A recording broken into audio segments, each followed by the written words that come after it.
The Select Committee to investigate the January 6th attack on the United States Capitol will be in order. Without objection, the Chair is authorized to declare the committee in recess at any point. Pursuant to House Deposition Authority Regulation 10, the Chair announces the committee's approval to release the deposition material presented during today's hearing. Good afternoon. When I think about the most basic way to explain the importance of elections in the United States, there's a phrase that always comes to mind. It may sound straightforward, but it's meaningful. We settle our differences at the ballot box. Sometimes my choice prevails, sometimes yours does, but it's that simple. We cast our votes, we count the votes. If something seems off with the results, we can challenge them in court, and then we accept the results. When you're on the losing side, that doesn't mean you have to be happy about it. And in the United States, there's plenty you can do and say so. You can protest, you can organize, you can get ready for the next election to try to make sure your side has a better chance the next time the people settle their differences at the ballot box. But you can't turn violent. You can't try to achieve your desired outcome through force or harassment or intimidation. Any real leader who sees their supporters going down that path, approaching that line, has a responsibility to say, stop. We gave it our best. We came up short. We try again next time, because we settle our differences at the ballot box. On December 14th, 2020, the presidential election was officially over. The Electoral College had cast its vote. Joe Biden was the president-elect of the United States. By that point, many of Donald Trump's supporters were already convinced that the election had been stolen, because that's what Donald Trump had been telling them. So what Donald Trump was required to do in that moment, what would have been required of any American leader, was to say, we did our best and we came up short. He went the opposite way. He seized on the anger he had already stoked among his most loyal supporters, and as they approached the line, he didn't wave them off, he urged them on. Today, the committee will explain how, as a part of his last-ditch effort to overturn the election and block the transfer of power, Donald Trump summoned a mob to Washington, D.C., and ultimately spurred that mob to wage a violent attack on our democracy. Our colleagues, Ms. Murphy of Florida and Mr. Raskin of Maryland, will lay out this story. First, I'm pleased to recognize our distinguished Vice Chair, Ms. Cheney of Wyoming, for any opening comments she'd care to offer. Thank you very much, Mr. Chairman. Our committee did not conduct a hearing last week, but we did conduct an on-the-record interview of President Trump's former White House counsel, Pat Cipollone. If you have watched these hearings, you've heard us call for Mr. Cipollone to come forward to testify. He did, and Mr. Cipollone's testimony met our expectations. We will save for our next hearing President Trump's behavior during the violence of January 6th. Today's hearing will take us from December 14th, 2020, when the Electoral College met and certified the results of the 2020 presidential election, up through the morning of January 6th. You will see certain segments of Pat Cipollone's testimony today. We will also see today how President Trump summoned a mob to Washington and how the president's stolen election lies provoked that mob to attack the Capitol. And we will hear from a man who was induced by President Trump's lies to come to Washington and join the mob, and how that decision has changed his life. Today's hearing is our 7th. We have covered significant ground over the past several weeks, and we have also seen a change in how witnesses and lawyers in the Trump orbit approach this committee. Initially, their strategy in some cases appeared to be to deny and delay. Today, there appears to be a general recognition that the committee has established key facts, including that virtually everyone close to President Trump, his Justice Department officials, his White House advisors, his White House counsel, his campaign, all told him the 2020 election was not stolen. This appears to have changed the strategy for defending Donald Trump. Now the argument seems to be that President Trump was manipulated by others outside the administration, that he was persuaded to ignore his closest advisors, and that he was incapable of telling right from wrong. This new strategy is to try to blame only John Eastman or Sidney Powell or Congressman Scott Perry or others, and not President Trump. In this version, the president was, quote, poorly served by these outside advisors.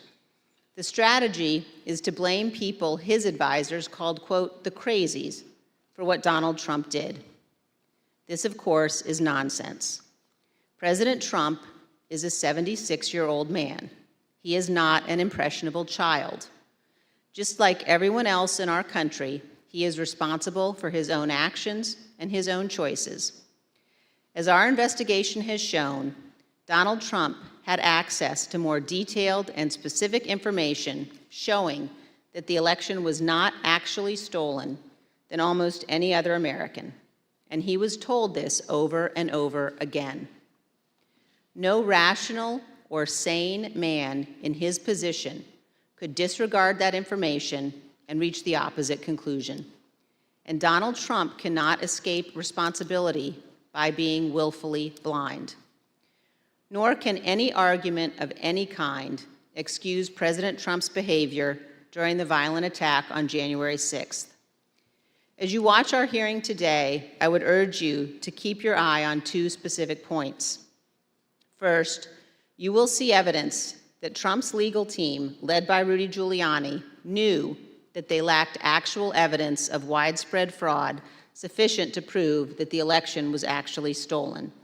They knew it, but they went ahead with January 6th anyway. And second, consider how millions of Americans were persuaded to believe what Donald Trump's closest advisors in his administration did not. These Americans did not have access to the truth like Donald Trump did. They put their faith and their trust in Donald Trump. They wanted to believe in him. They wanted to fight for their country, and he deceived them. For millions of Americans, that may be painful to accept, but it is true. Thank you, Mr. Chairman. I yield back. Without objection, the chair recognizes the gentlewoman from Florida, Ms. Murphy, and the gentleman from Maryland, Mr. Raskin, for opening statements. Thank you, Mr. Chairman. We know beyond a shadow of a doubt that then President Donald Trump lost in a free and fair election. And yet, President Trump insisted that his loss was due to fraud in the election process, rather than to the democratic will of the voters. The president continued to make this claim despite being told again and again by the courts, by the Justice Department, by his campaign officials, and by some of his closest advisors that the evidence did not support this assertion. This was the big lie, and millions of Americans were deceived by it. Too many of our fellow citizens still believe it to this day. It's corrosive to our country and damaging to our democracy. As our committee has shown in prior hearings, following the election, President Trump relentlessly pursued multiple interlocking lines of effort, all with a single goal: to remain in power despite having lost. The lines of effort were aimed at his loyal Vice President, Mike Pence, at state election and elected officials, and at the U.S. Department of Justice. The president pressured the vice president to obstruct the process to certify the election result. He demanded that state officials find him enough votes to overturn the election outcome in that state, and he pressed the Department of Justice to find widespread evidence of fraud. When justice officials told the president that such evidence did not exist, the president urged them to simply declare that the election was corrupt. On December 14th, the Electoral College met to officially confirm that Joe Biden would be the next president. The evidence shows that once this occurred, President Trump and those who were willing to aid and abet him turned their attention to the joint session of Congress scheduled for January 6, at which the Vice President would preside. In their warped view, this ceremonial event was the next, and perhaps the last, inflection point that could be used to reverse the outcome of the election before Mr. Biden's inauguration. As President Trump put it, the Vice President and enough members of Congress simply needed to summon the courage to act. To help them find that courage, the President called for backup. Early in the morning of December 19th, the President sent out a tweet urging his followers to travel to Washington, D.C. for January 6th. "Be there, we'll be wild," the President wrote. As my colleague, Mr. Raskin, will describe in detail, this tweet served as a call to action, and in some cases, as a call to arms for many of President Trump's most loyal supporters. It's clear the President intended the assembled crowd on the January 6th to serve his goal. And as you have already seen, and as you will see again today, some of those who were coming had specific plans. The President's goal was to stay in power for a second term despite losing the election. The assembled crowd was one of the tools to achieve that goal. And in today's hearing, we will focus on events that took place in the final weeks leading up to January 6th, starting in mid-December. And we'll add color and context to evidence you've already heard about, and we'll also provide additional new evidence. For example, you'll hear about meetings in which the President entertained extreme measures designed to help him stay in power, like the seizure of voting machines. We will show some of the coordination that occurred between the White House and members of Congress as it relates to January 6th. And some of these members of Congress would later seek pardons. We will also examine some of the planning for the January 6th protests, placing special emphasis on one rally planner's concerns about the potential violence. And we will describe some of the President's key actions on the evening of January 5th and the morning of January 6th, including how the President edited and ad-libbed his speech that morning at the Ellipse, directed the crowd to march to the Capitol, and spoke off script in a way that further inflamed an already angry crowd. I yield to the gentleman from Maryland, Mr. Raskin. Thank you, Ms. Murphy. Mr. Chairman, Madam Vice Chair. 4 days after the electors met across the country and made Joe Biden the president-elect, Donald Trump was still trying to find a way to hang on to the presidency. On Friday, December 18th, his team of outside advisors paid him a surprise visit in the White House that would quickly become the stuff of legend. The meeting has been called unhinged, not normal, and the craziest meeting of the Trump presidency.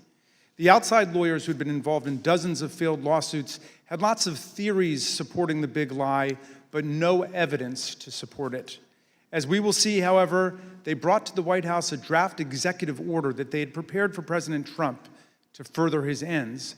Specifically, they proposed the immediate mass seizure of state election machines by the U.S. military. The meeting ended after midnight with apparent rejection of that idea. In the wee hours of December 19th, dissatisfied with his options, Donald Trump decided to call for a large and wild crowd on Wednesday, January 6th, the day when Congress would meet to certify the electoral votes. Never before in American history had a president called for a crowd to come contest the counting of electoral votes by Congress, or engaged in any effort designed to influence, delay, or obstruct the joint session of Congress in doing its work required by our Constitution and the Electoral Count Act. As we'll see, Donald Trump's 1:42 a.m. tweet electrified and galvanized his supporters, especially the dangerous extremists in the Oath Keepers, the Proud Boys, and other racist and white nationalist groups spoiling for a fight against the government. 3 rings of interwoven attack were now operating towards January 6th. On the inside ring, Trump continued trying to work to overturn the election by getting Mike Pence to abandon his oath of office as vice president and assert the unilateral power to reject electoral votes. This would have been a fundamental and unprecedented breach of the Constitution that would promise Trump multiple ways of staying in office. Meanwhile, in the middle ring, members of domestic violent extremist groups created an alliance, both online and in person, to coordinate a massive effort to storm, invade, and occupy the Capitol. By placing a target on the joint session of Congress, Trump had mobilized these groups around a common goal, emboldening them, strengthening their working relationships, and helping build their numbers. Finally, in the outer ring, on January 6th, there assembled a large and angry crowd, the political force that Trump considered both the touchstone and the measure of his political power. Here were thousands of enraged Trump followers, thoroughly convinced by the big lie, who traveled from across the country to join Trump's wild rally to stop the steal. With the proper incitement by political leaders and the proper instigation from the extremists, many members of this crowd could be led to storm the Capitol, confront the vice president in Congress, and try to overturn the 2020 election result. All of these efforts would converge and explode on January the 6th. Mr. Chairman, as you know better than any other member of this committee from the wrenching struggle for voting rights in your beloved Mississippi, the problem of politicians whipping up mob violence to destroy fair elections is the oldest domestic enemy of constitutional democracy in America. Abraham Lincoln knew it too. In 1837, a racist mob in Alton, Illinois, broke into the offices of an abolitionist newspaper and killed its editor, Elijah Lovejoy. Lincoln wrote a speech in which he said that no transatlantic military giant could ever crush us as a nation, even with all of the fortunes in the world. But if downfall ever comes to America, he said, we ourselves would be its author and finisher. If racist mobs are encouraged by politicians to rampage and terrorize, Lincoln said, they will violate the rights of other citizens and quickly destroy the bonds of social trust necessary for democracy to work. Mobs and demagogues will put us on a path to political tyranny, Lincoln said. As we'll see today, this very old problem has returned with new ferocity today as a president who lost an election deployed a mob which included dangerous extremists to attack the constitutional system of election and the peaceful transfer of power. And as we'll see, the creation of the internet and social media has given today's tyrants tools of propaganda and disinformation that yesterday's despots could only have dreamed of. I yield back to the gentle lady from Florida, Ms. Murphy. Article 2 of the United States Constitution establishes the Electoral College. Each state's laws provide that electors are to be chosen by a popular vote. And on December 14th, 2020, electors met in all 50 states and the District of Columbia to cast their votes. Joseph Biden won by a margin of 306 to 232. The election was over. Mr. Biden was the president-elect. Before the Electoral College met, Donald Trump and his allies filed dozens of legal challenges to the election, but they lost over and over again, including in front of multiple judges President Trump had nominated to the bench. In many of these cases, the judges were highly critical of the arguments put forward, explaining that no genuine evidence of widespread fraud had been presented. For example, a federal judge in Pennsylvania said, "This court has been presented with strained legal arguments without merit and speculative accusations unsupported by evidence. In the United States of America, this cannot justify the disenfranchisement of a single voter, let alone all the voters of its sixth most populated state." On December 15th, after the Electoral College certified the outcome, the Republican Majority Leader in the Senate acknowledged Mr. Biden's victory. Yesterday, electors met in all 50 states. So as of this morning, our country has officially a president-elect and a vice president-elect. Many millions of us had hoped the presidential election would yield a different result. But our system of government has processes to determine who will be sworn in on January the 20th. The Electoral College has spoken. So today I want to congratulate President-elect Joe Biden. Even members of President Trump's cabinet and his White House staff understood the significance of his losses in the courts and the absence of evidence of fraud. They also respected the constitutional certification by the Electoral College. Many of them told President Trump that it was time to concede the election to Mr. Biden. For example, then Secretary of Labor Gene Scalia, an accomplished lawyer and the son of late Justice Scalia, called President Trump in mid-December and advised him to concede and accept the rulings of the courts. And so I had to put a call into the president. I might have called on the 13th. We spoke, I believe, on the 14th, in which I conveyed to him that I thought that it was time for him to acknowledge that President Biden had prevailed in the election.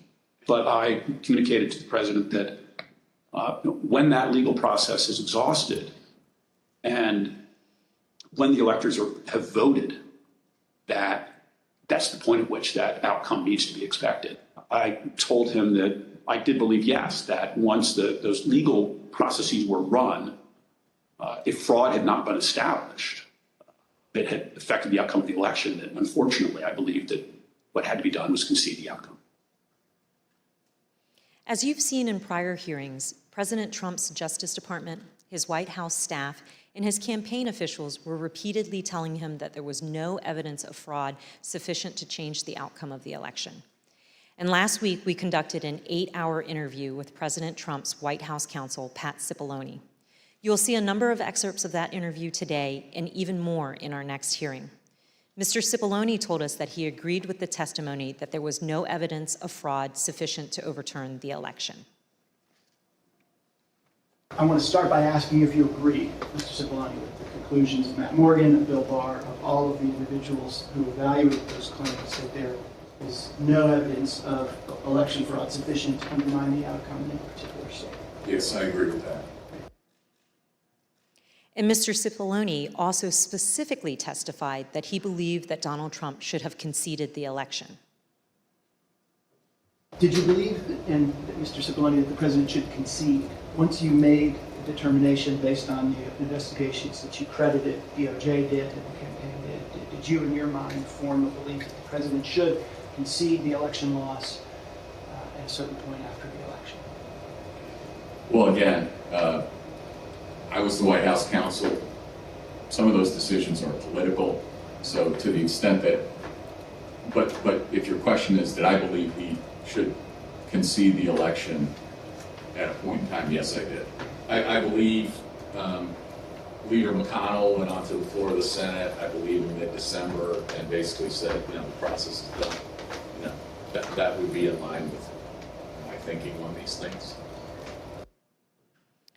As Attorney General Bill Barr testified, December 14th should have been the end of the matter. December 14th was the day that the states certified their votes and sent them to Congress. And in my view, that was the end of the matter. I didn't see, I thought that this would lead inexorably to a new administration. Mr. Cipollone also testified that the president's chief of staff, Mark Meadows, said he shared this view. As early as that November 23rd meeting, we understand that there was discussion about the president possibly conceding the election. And specifically, we understand that Mark Meadows assured both you and Attorney General Barr that the president would eventually agree to a graceful exit. Do you remember Mr. Meadows making any such representation? Are you saying as part of that meeting or separately?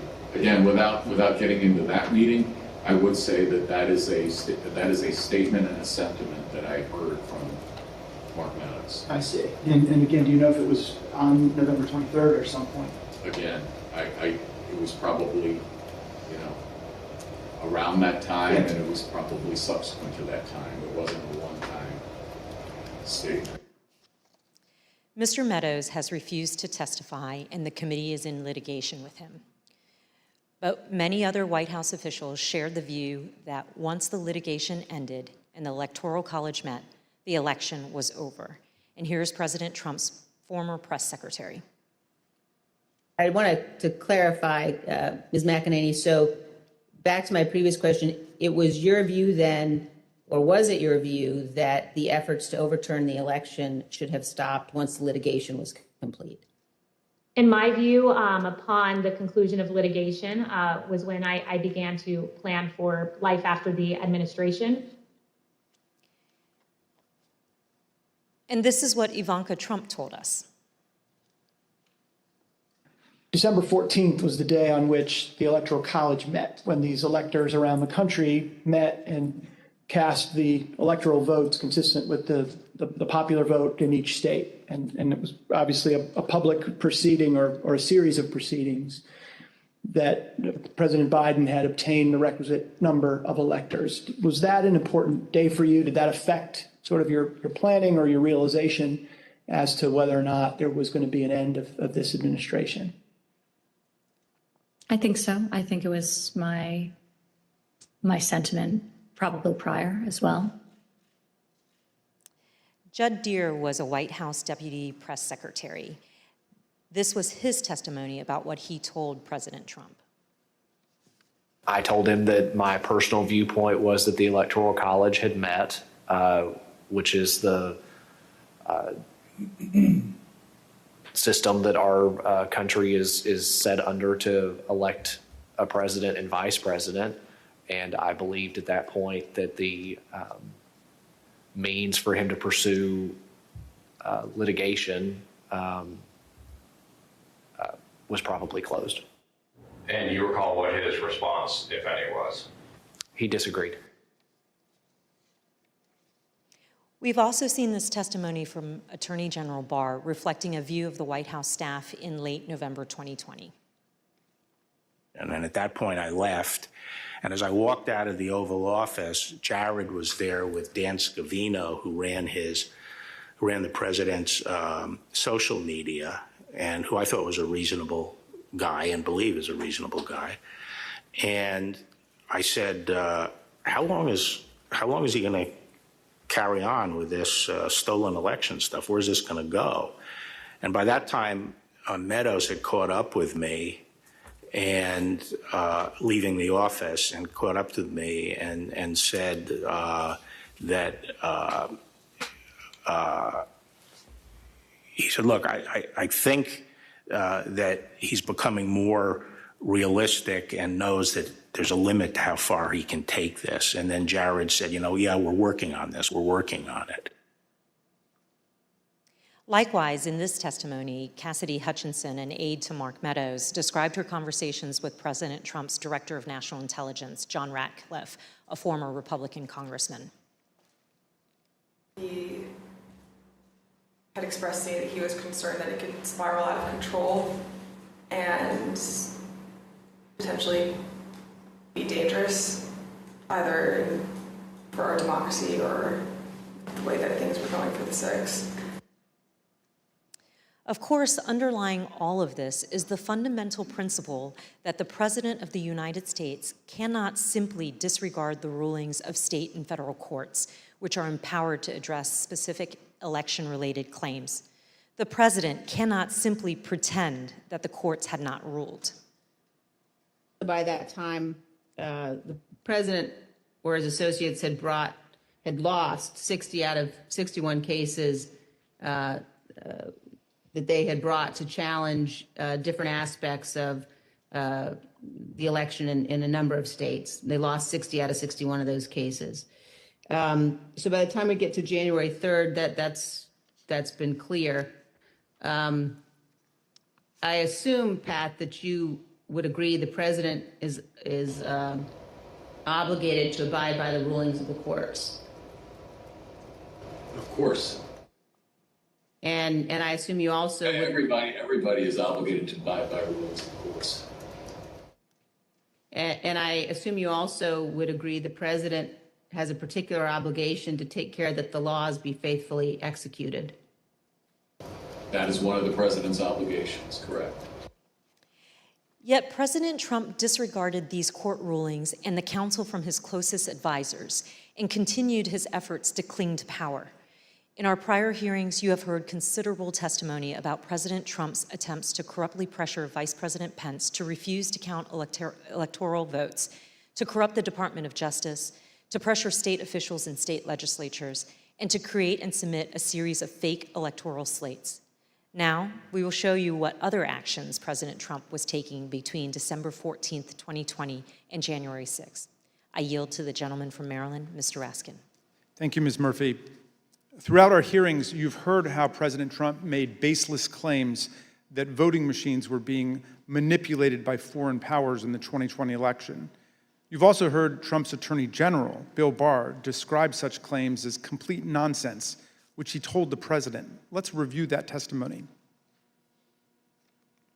I saw absolutely zero basis for the allegations, but they were made in such a sensational way that they obviously were influencing a lot of people, members of the public, that there was this systemic corruption in the system and that their votes didn't count and that these machines controlled by somebody else were actually determining it, which was complete nonsense.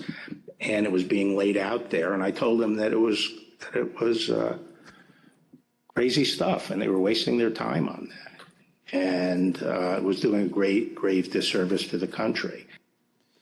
We've learned that President Trump's White House counsel agreed with the Department of Justice about this. Attorney General Barr made a public announcement on December 1st, less than a month after the election, that he had seen no suspended fraud sufficient. But fair to say that by December 1st, you had reached the same conclusion? It's fair to say that I agree with Attorney General Barr's conclusion on December 1st. Yes, I did, and I supported that conclusion. However, the strong rejection of the Attorney General and the White House counsel of these claims did not stop the president from trying to press them in public. But that's not all he did. Indeed, as you'll see in this clip, the president asked Attorney General Bill Barr to have the Department of Justice seize voting machines in the states. My recollection is the president said something like, well, we could get to the bottom, some people say we could get to the bottom of this if the department seized the machines. It was a typical way of raising a point. And I said, absolutely not. There's no probable cause, and we're not going to seize any machines. And that was that. Yeah. But this wasn't the end of the matter. On the evening of December 18th, 2020, Sidney Powell, General Michael Flynn, and others entered the White House for an unplanned meeting with the president, the meeting that would last multiple hours and become hot-blooded and contentious. The executive order behind me on the screen was drafted on December the 16th, just 2 days after the Electoral College vote, by several of the president's outside advisors over a luncheon at the Trump International Hotel. As you can see here, this proposed order directs the Secretary of Defense to seize voting machines, quote, effective immediately, but it goes even further than that.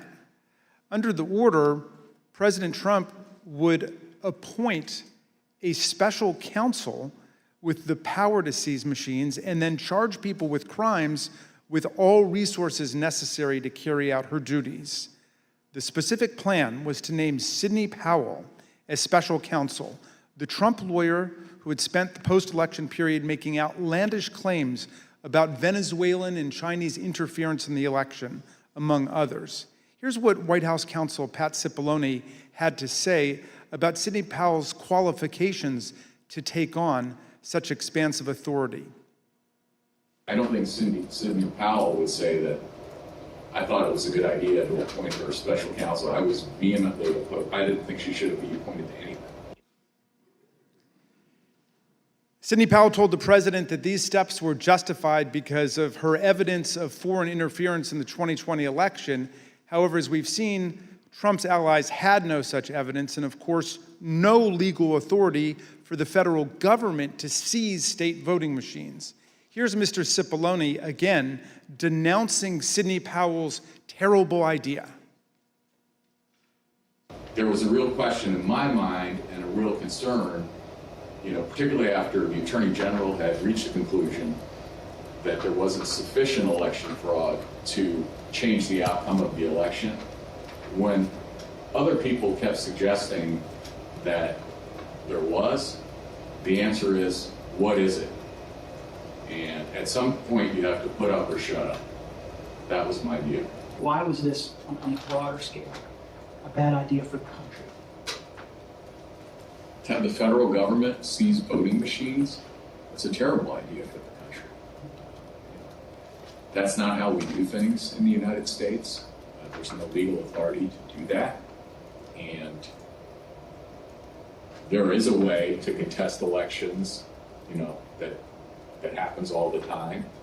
But the idea that the federal government could come in and seize election machines, I don't understand why we even have to tell you why that's a bad idea for the country. It's a terrible idea. For all of its absurdity, the December 18th meeting was critically important because President Trump got to watch up close for several hours as his White House counsel and other White House lawyers destroyed the baseless factual claims and ridiculous legal arguments being offered by Sidney Powell, Mike Flynn, and others. President Trump now knew all these claims were nonsense, not just from his able White House lawyers, but also from his own Department of Justice officials and indeed his own campaign officials. As White House counsel Pat Cipollone told us, with respect to the whole election fraud issue, that to me it's sort of, if you're going to make those kind of claims, and people were open to them early on because people were making all sorts of claims, and the real question is, show the evidence, okay? It wasn't just the Justice Department, the Trump campaign, and the Trump White House lawyers who knew it. Even Rudy Giuliani's own legal team admitted that they did not have any real evidence of fraud sufficient to change the election result. Here's an email from Rudy Giuliani's lead investigator, Bernie Kerik, on December 28, 2020, to Chief of Staff Mark Meadows. Mr. Kerik did not mince any words. We can do all the investigations we want later, but if the president plans on winning, it's the legislators that have to be moved, and this will do just that. Mr. Kerik wanted the president to win. What he didn't say in this email was what he would later tell the Select Committee in a letter that his lawyer wrote to us in November. The letter said, quote, "It was impossible for Mr. Kerik and his team to determine conclusively whether there was widespread fraud or whether that widespread fraud would have altered the outcome of the election." In other words, even Rudy Giuliani's own legal team knew before January 6th that they hadn't collected enough actual evidence to support any of their stolen election claims. Here's what Trump campaign senior advisor Jason Miller told the committee about some of the so-called evidence of fraud that the campaign had seen from the Giuliani team. So do you know what the examples of fraud, numbers, names, and supporting evidence was that you sent to Mo Brooks's office? And when I say you, I mean you or the campaign. There are some very, very general documents as far as, say, for example, here are the handful of dead people in several different states. Here are explanations on a couple of the legal challenges as far as saying that the rules were changed in an unconstitutional manner. But it was, to say that it was thin is probably an understatement. Here's how President Trump's deputy campaign manager described the evidence of fraud that the campaign had seen. You never came to learn or understand that Mayor Giuliani had produced evidence of election fraud. Is that fair? That's fair. And here's testimony that we received from the Speaker of the Arizona House of Representatives, Rusty Bowers, about an exchange that he had with Rudy Giuliani after the election. At some point, did one of them make a comment that they didn't have evidence, but they had a lot of theories? That was Mr. Giuliani. Chief of Staff Mark Meadows told people that he thought Trump should concede around the time the Electoral College certified the result. But nonetheless, he later worked to try to facilitate President Trump's wishes. Here's what Cassidy Hutchinson told us. During this period, I perceived his goal with all of this to keep Trump in office. He had very seriously and deeply considered the allegations of voter fraud. But when he began acknowledging that maybe there wasn't enough voter fraud to overturn the election, I witnessed him start to explore potential constitutional loopholes more extensively, which I then connected with John Eastman's theories. The startling conclusion is this: even an agreed upon complete lack of evidence could not stop President Trump, Mark Meadows, and their allies from trying to overturn the results of a free and fair election. So let's return to that meeting at the White House on the evening of December 18. That night, a group showed up at the White House, including Sidney Powell, retired Lieutenant General Michael Flynn, and former Overstock.com CEO Patrick Byrne. After gaining access to the building from a junior White House staffer, the group made their way to the Oval Office. They were able to speak with the president by himself for some time until White House officials learned of the meeting. What ensued was a heated and profane clash between this group and President Trump's White House advisors, who traded personal insults, accusations of disloyalty to the president, and even challenges to physically fight. The meeting would last over 6 hours, beginning here in the Oval Office, moving around the West Wing, and many hours later, ending up in the president's private residence. The Select Committee has spoken with 6 of the participants, as well as staffers who could hear the screaming from outside the Oval Office. What took place next is best told in their own words, as you will see from this video. Did you believe that it was going to work, that you were going to be able to get to see the president without an appointment? I had no idea. In fact, you did get to see the president without an appointment. We did. How much time did you have alone with the president? And I say alone, you had other people with you, but right from his aides before the crowd came running? Probably no more than 10 or 15 minutes. Was in that... I bet Pat Cipollone set a new land speed record. I got a call either from Molly or Hirschman that I need to get to the Oval Office. So that was the first point that I had recognized, okay, there was nobody in there from the White House. Mark's gone. What's going on right now? I opened the door and I walked in. I saw General Flynn. I saw Sidney Powell sitting there. I was not happy to see the people who were in the Oval Office. Explain why. Well, again, I don't think they were providing. Well, first of all, the Overstock person, I've never knew who this guy was. Actually, the first thing I did, I walked in, I looked at him, and I said, "Who are you?" And he told me. I don't think any of these people were providing the president with good advice, and so I didn't understand how they had gotten in. In the short period of time that you had with the president, did he seem receptive to the presentation that you were making? He was very interested in hearing particularly about the CISA finding and the terms of 13848 that apparently nobody else had bothered to inform him of. I was asking, like, you claiming the Democrats were working with Yugoslavs, Venezuelans, and whomever else. And at one point,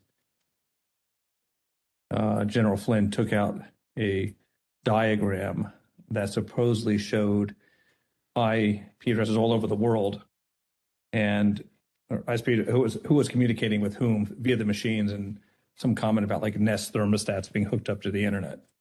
So it's been reported that during this meeting, Ms. Powell talked about Dominion voting machines and made various election fraud claims that involve foreign countries such as Venezuela, Iran, and China. Is that accurate? Sure. Was the meeting tense? Oh, yeah. It was not a casual meeting. Explain. I mean, at times there were people shouting at each other, hurling insults at each other. It wasn't just sort of people sitting around on a couch like chit-chatting. Do you recall whether he raised to Ms. Powell the fact that she and the campaign had lost all of the 60 cases that they had brought in litigation? Yes, he raised that. And what was the response? I don't remember what she said. I don't think it was a good response. Cipollone and Hirschman and whoever the other guy was showed nothing but contempt and disdain of the president. Yeah, I remember the three of them were really sort of forcefully attacking me verbally. Derek, and we were pushing back, and we were asking one simple question as a general matter. Where is the evidence? So, what response did you get when you asked Ms. Powell and her colleagues, where's the a variety of responses based on my current recollection, including, can't believe you would say something like, things like this, like, what do you mean, where's the evidence? You should know, and things like that, or, a disregard, I would say, a general disregard for the importance of actually backing up what you say with facts. And, then there was discussion of, well, we don't have it now, but we will have it or whatever. I mean, if it had been me sitting in his chair, I would have fired all of them that night and had them escorted out of the building. But Derek and I both challenged what she was saying. And she says, well, the judges are corrupt. And I was like, everyone? Every single case that you've done in the country you guys lost, every one of them is corrupt, even the ones we appointed? And I'm being nice. I was much more harsh to her. So one of the other things that's been reported that was said during this meeting was that President Trump told White House lawyers, Mr.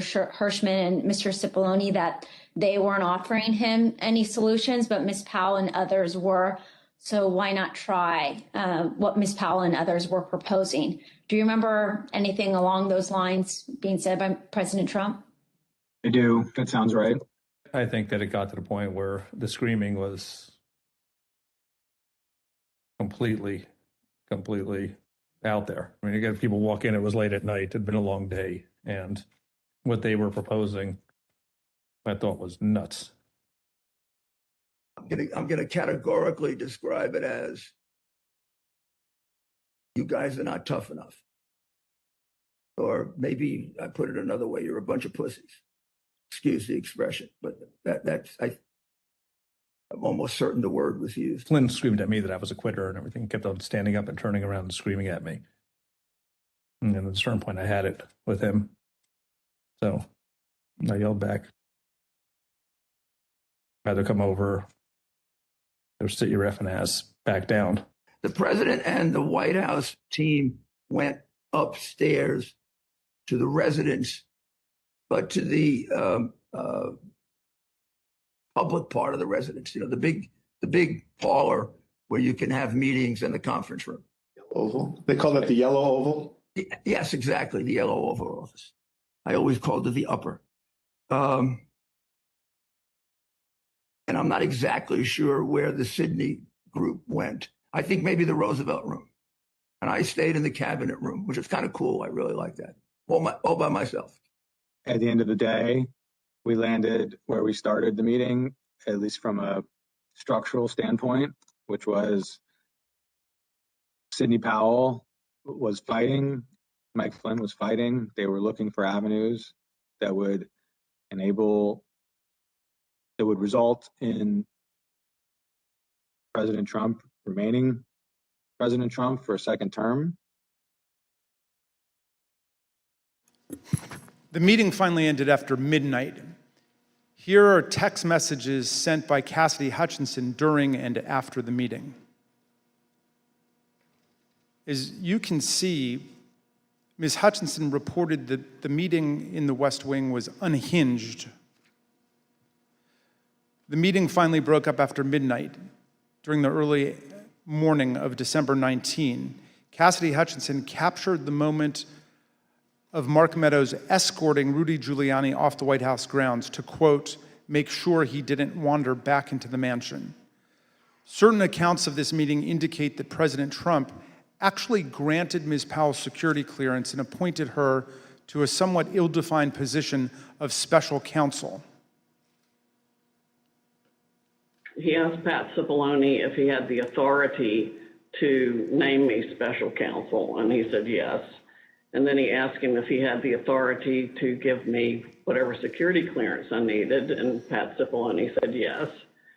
And then the president said, okay, I'm naming her that, and I'm giving her security clearance. And then shortly before we left, and it totally blew up, was when Cipollone and/or Hirschman and whoever the other young man was said, you can name her whatever you want to name her, and no one's going to pay any attention to it. How did he respond? How did the president respond to that? Something like, you see what I deal with this all the time. Over the ensuing days, no further steps were taken to appoint Sidney Powell, but there is some ambiguity about what the president actually said and did during the meeting. Here is how Pat Cipollone described it. I don't know what her understanding of whether she had been appointed, what she had been appointed to. Okay. In my view, she hadn't been appointed to anything and ultimately wasn't appointed to anything because there had to be other steps taken. So that was my view when I left the meeting, but she may have a different view and others may have a different view and the president may have a different view. Were any steps taken, including the president himself telling her she'd been appointed? Again, I'm not going to get into what the president said in the meeting. My recollection is you're not appointed until steps are taken to get the paperwork done. And when I left the meeting, okay,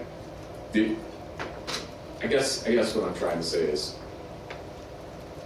I'm not going to get into what the president said or said he wanted. Mr. Cipollone, when the matter continued to flare up over the next several days, was it your understanding that Sidney Powell was still seeking an appointment, or that she was asserting that she had been appointed by the president at the December 18 meeting?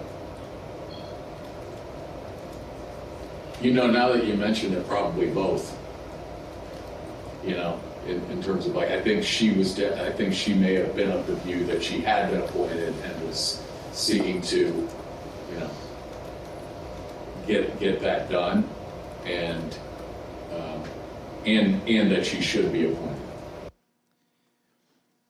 As you listen to these clips, remember that Ms. Powell, the person who President Trump tried to make special counsel, was ultimately sanctioned by a federal court and sued by Dominion Voting Systems for defamation. In her own defense to that lawsuit, Sidney Powell argued that, quote, no reasonable person would conclude that the statements were truly statements of fact.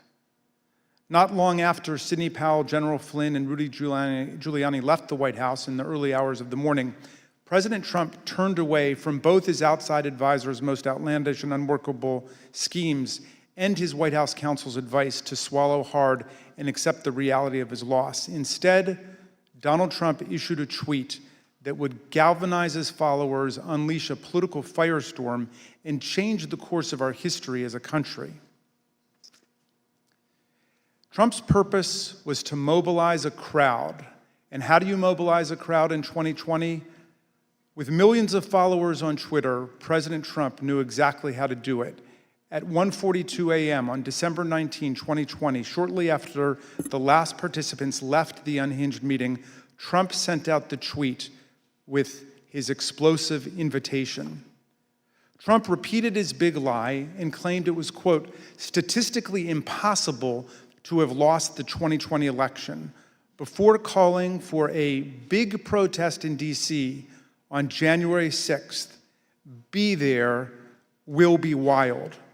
Trump supporters responded immediately. Women for America First, a pro-Trump organizing group, had previously applied for a rally permit for January 22nd and 23rd in Washington, D.C., several days after Joe Biden was to be inaugurated. But in the hours after the tweet, they moved their permit to January 6th, 2 weeks before. This rescheduling created the rally where Trump would eventually speak.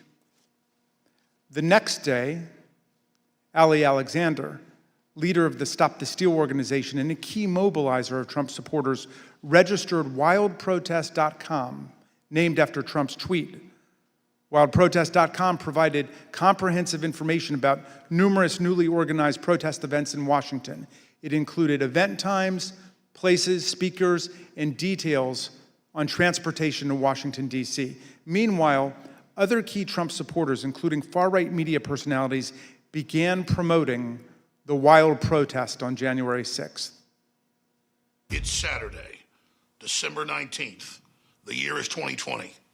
And one of the most historic events in American history has just taken place. President Trump, in the early morning hours today, tweeted that he wants the American people to march on Washington, D.C. on January 6, 2021. And now Donald Trump is calling on his supporters to descend on Washington, D.C., January 6th. He is now calling on we, the people, to take action and to show our numbers. We're going to only be saved by millions of Americans moving to Washington, occupying the entire area, if necessary, storming right into the Capitol. You know, we know the rules of engagement. If you have enough people, you can push down any kind of a fence or a wall. This could be Trump's last stand.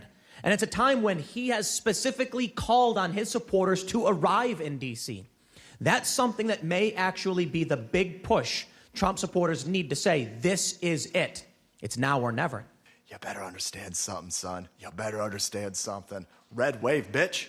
Red wave. This is going to be a red wedding going down January 6th. On that day, Trump says, show up for a protest. It's going to be wild.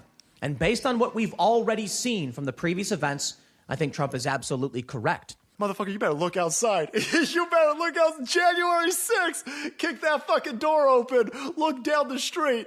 There's going to be 1 million plus geeked up armed Americans. The time for games is over. The time for action is now. Where were you when history called? Where were you when you and your children's destiny and future was on the line? In that clip, you heard one of Trump's supporters predict a red wedding, which is a pop culture reference to mass slaughter. But the point is that Trump's call to Washington reverberated powerfully and pervasively online. The committee has interviewed a former Twitter employee who explained the effect that Trump had on the Twitter platform. This employee was on the team responsible for platform and content moderation policies on Twitter throughout 2020 and 2021. The employee testified that Twitter considered adopting a stricter content moderation policy after President Trump told the Proud Boys to stand back and stand by from the lectern at the September 29th presidential debate. But Twitter chose not to act. Here's the former employee, whose voice has been obscured to protect their identity, discussing Trump's stand back and stand by comment and the effect it had. My concern was that the former president, for seemingly the first time, was speaking directly to extremist organizations and giving them directives.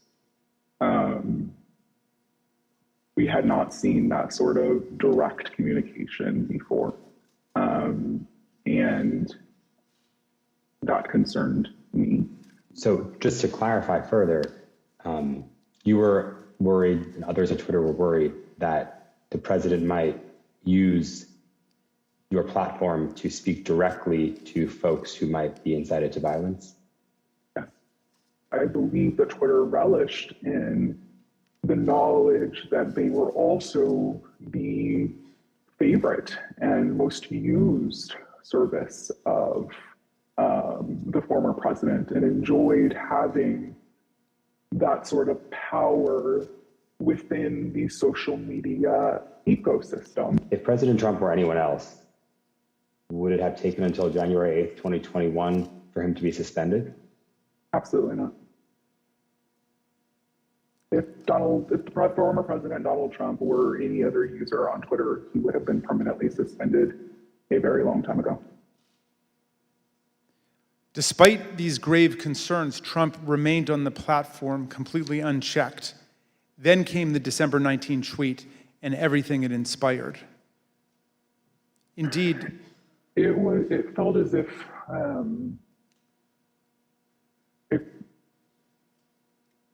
a mob was being organized, and they were gathering together their weaponry and their logic and their reasonings behind why they were prepared to fight prior to December 19th. Again, it was vague. It was non-specific, but very clear that individuals were ready, willing, and able to take up arms. After this tweet on December 19th, again, it became clear not only were these individuals ready and willing, but the leader of their cause was asking them to join him in this cause and in fighting for this cause in DC on January 6th as well.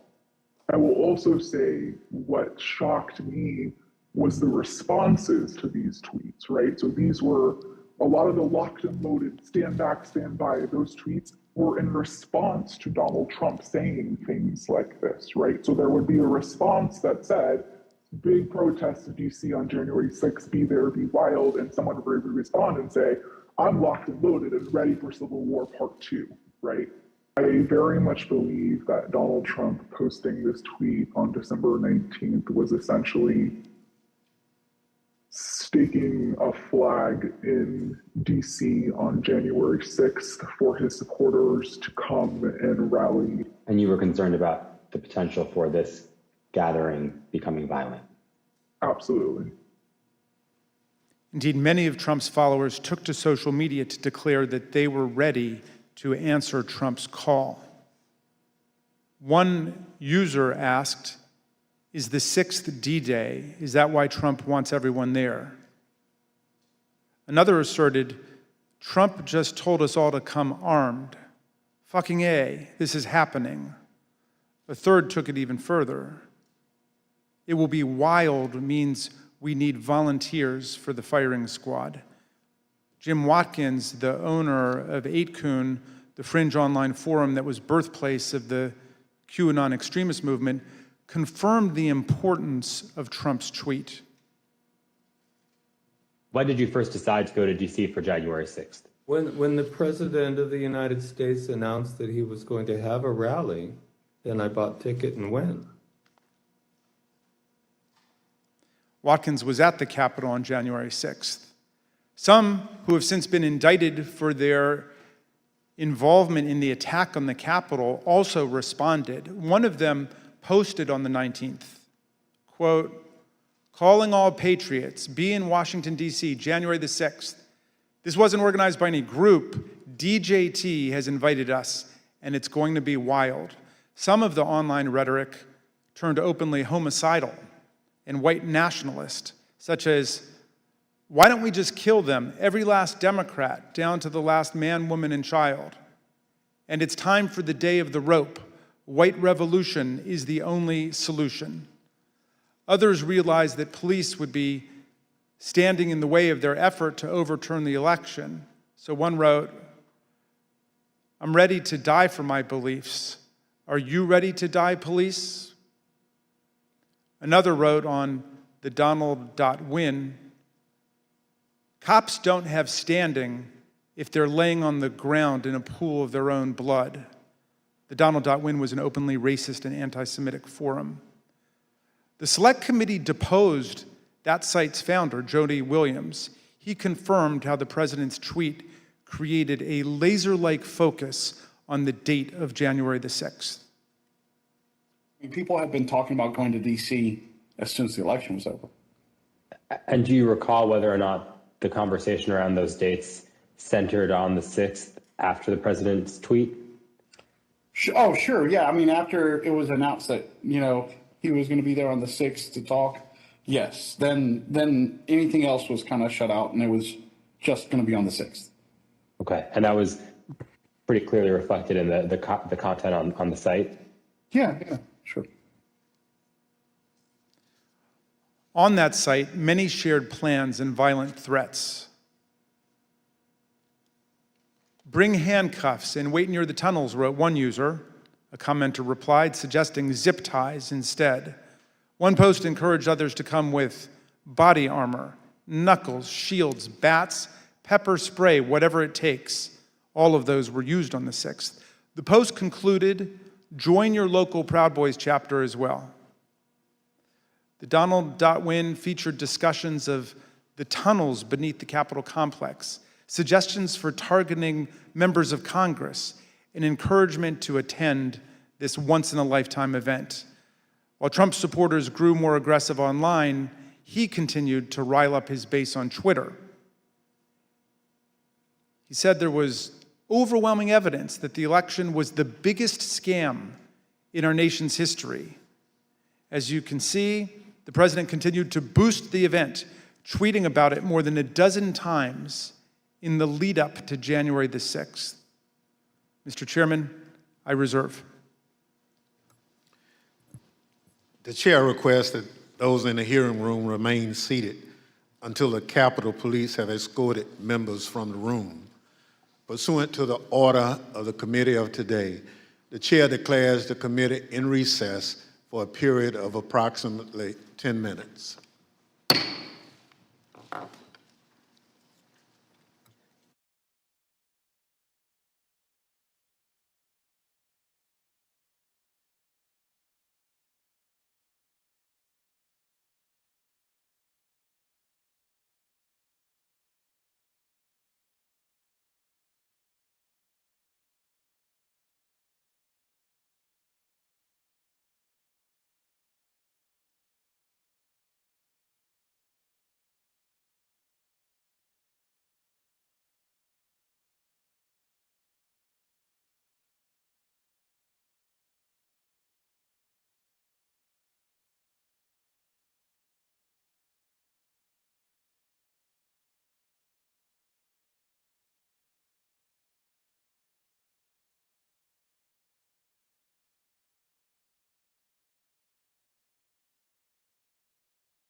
trying to make sure our student athletes could participate in their chosen sports in a safe and healthy manner. So we were fortunate. We were able to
Committee will be in order. The chair recognizes the gentleman from Maryland, Mr. Raskin. Mr. Chairman, President Trump's tweet drew tens of thousands of Americans to Washington to form the angry crowd that would be transformed on January the 6th into a violent mob. Dr. Donnell Harvin, who was the Chief of Homeland Security and Intelligence for D.C., told the committee how his team saw Trump's December 19th tweet unite violent groups across the spectrum on the far right. We got derogatory information from OSINT suggesting that some very, very violent individuals were organizing to come to D.C. And not only were they organizing to come to D.C., but they were these groups, these non-aligned groups were aligning. And so all the red flags went up at that point. You know, when you have armed militia, collaborating with white supremacy groups, collaborating with conspiracy theory groups online, all toward the common goal, you start seeing what we call in terrorism a blended ideology, and that's a very, very bad sign. Then when they were clearly across, not just across one platform, but across multiple platforms of these groups coordinating, not just like chatting, hey, how's it going? You know, what's the weather like where you're at? But like, what are you bringing? What are you wearing? Where do we meet up? Do you have plans for the Capitol? That's operational. That's like pre-operational intelligence, right? And that is something that's clearly alarming. The Proud Boys and the Oath Keepers are two key groups that responded immediately to President Trump's call. The Proud Boys are a far-right street-fighting group that glorifies violence and white supremacy. The Oath Keepers are extremists who promote a wide range of conspiracy theories and sought to act as a private paramilitary force for Donald Trump. The Department of Justice has charged leaders of both groups with seditious conspiracy to overthrow the government of the United States on January the 6th. Trump's December 19th tweet motivated these two extremist groups, which have historically not worked together to coordinate their activities. December 19th at 10:22 a.m., just hours after President Trump's tweet, Kelly Meggs, the head of the Florida Oath Keepers, declared an alliance among the Oath Keepers, the Proud Boys, and the Florida Three Percenters, another militia group.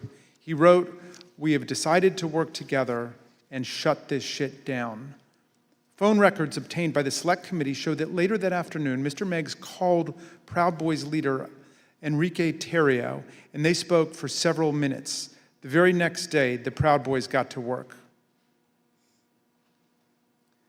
The Proud Boys launched an encrypted chat called the Ministry of Self-Defense.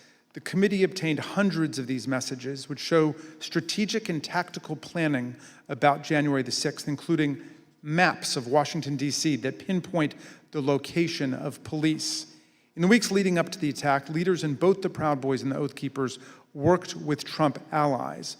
One such ally was Lieutenant General Michael Flynn, Trump's former national security advisor and one of the participants in the unhinged meeting at the White House on December 18th. He also had connections to the Oath Keepers. This photo from December 12th shows Flynn and Patrick Byrne, another Trump ally who was present at that December 18th meeting, guarded by indicted Oath Keeper Roberto Minuta. Another view of the scene shows Oath Keepers leader Stuart Rhodes in the picture as well.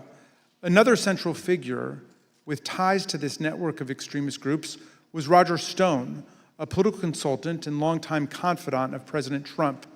He pardoned both Flynn and Stone in the weeks between the election on November 3rd and January 6th. In the same time frame, Stone communicated with both the Proud Boys and the Oath Keepers regularly. The committee obtained encrypted content from a group chat called Friends of Stone, FOS, which included Stone, Rhodes, Tarrio, and Ali Alexander. The chat focused on various pro-Trump events in November and December of 2020, as well as January 6th. As you can see here, Stuart Rhodes himself urged the Friends of Stone to have people go to their state capitals if they could not make it to Washington for the first Million MAGA March on November 14th. These friends of Roger Stone had a significant presence at multiple pro-Trump events after the election, including in Washington on December the 12th. On that day, Stewart Rhodes called for Donald Trump to invoke martial law, promising bloodshed if he did not. He needs to know from you that you are with him, that if he does not do it now while he is commander-in-chief, we're going to have to do it ourselves later in a much more desperate, much more bloody war. Let's get it on now while he is still the commander-in-chief. Hooah! That night, the Proud Boys engaged in violence on the streets of Washington and hurled aggressive insults at the police. You oath breakers! Do your fucking job! Give us 1 hour! 1 hour! Just the previous night, the co-host of InfoWars issued an ominous warning at a rally alongside Roger Stone and Proud Boys leader Enrique Tarrio.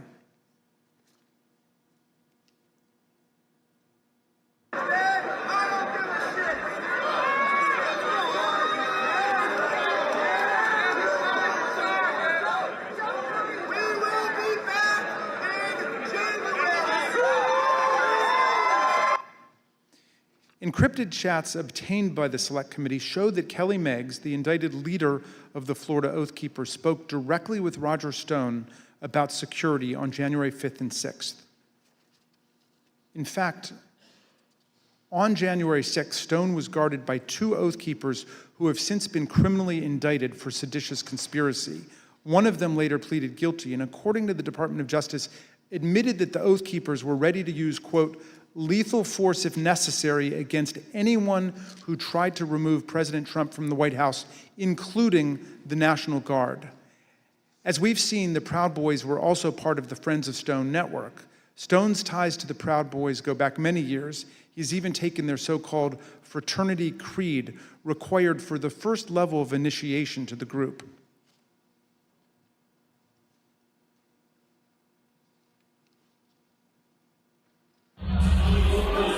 Hi, I'm Roger Stone. I'm a Western chauvinist. I refuse to apologize for creating the modern world.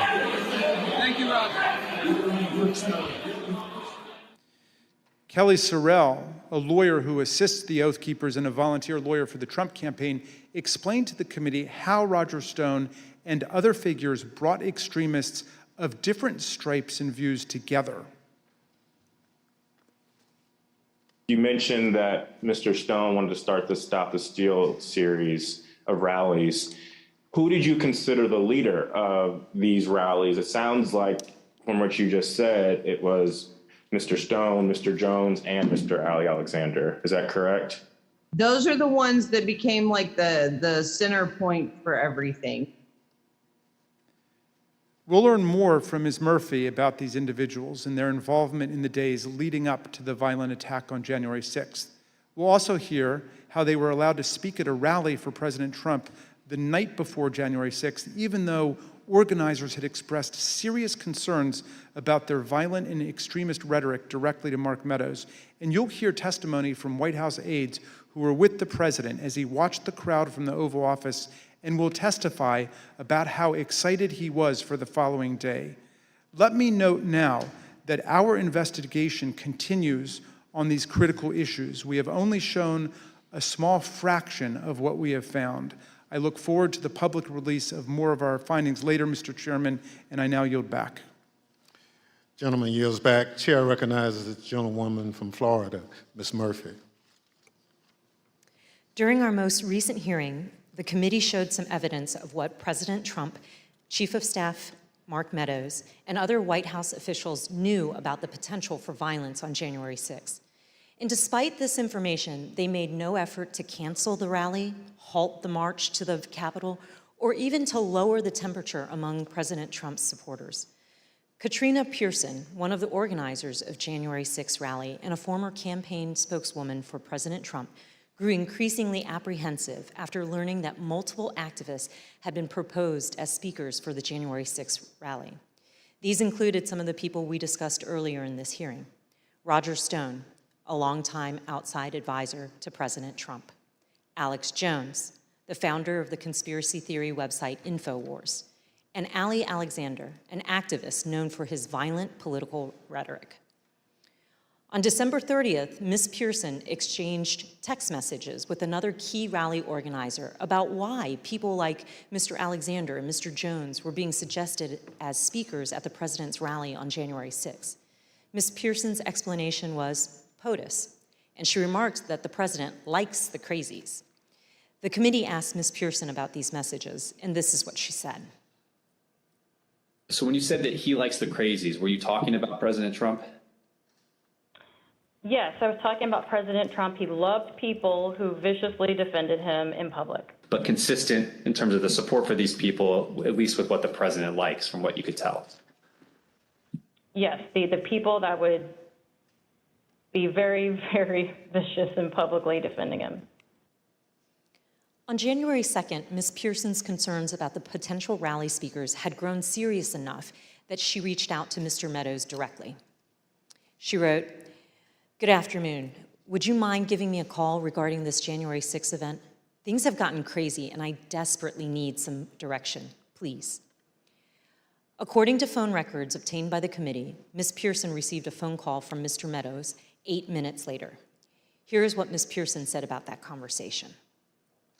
So what specifically did you tell him, though, about other events? Just that there were a bunch of entities coming in. Some were very suspect, but they're going to be on other stages, some on other days. A very, very brief overview of what was actually happening and why I raised the red flags. And when you told him that people were very suspect, what did you tell him what you meant by that? Or what did you convey to him about what you were, the problems with these folks?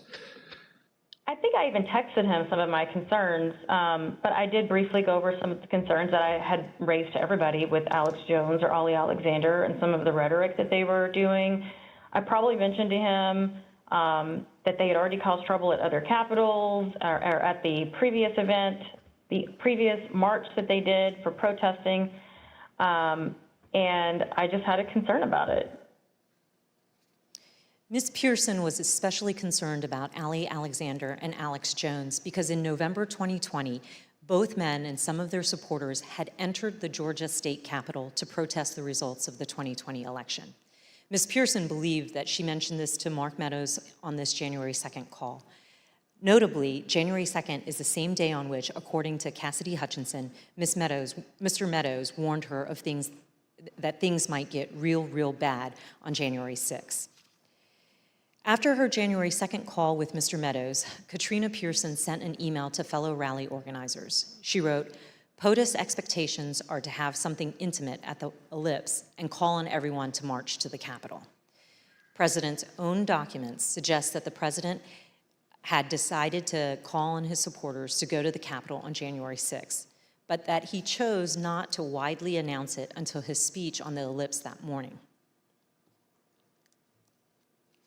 The committee has obtained this draft, undated tweet from the National Archives. It includes a stamp stating, "President has seen." The draft tweet reads, "I will be making a big speech at 10 a.m. on January 6th at the Ellipse, south of the White House. Please arrive early. Massive crowds expected. March to the Capitol after. Stop the steal." Although this tweet was never sent, rally organizers were discussing and preparing for the march to the Capitol in the days leading up to January 6th. This is a January 4th text message from a rally organizer to Mike Lindell, the MyPillow CEO.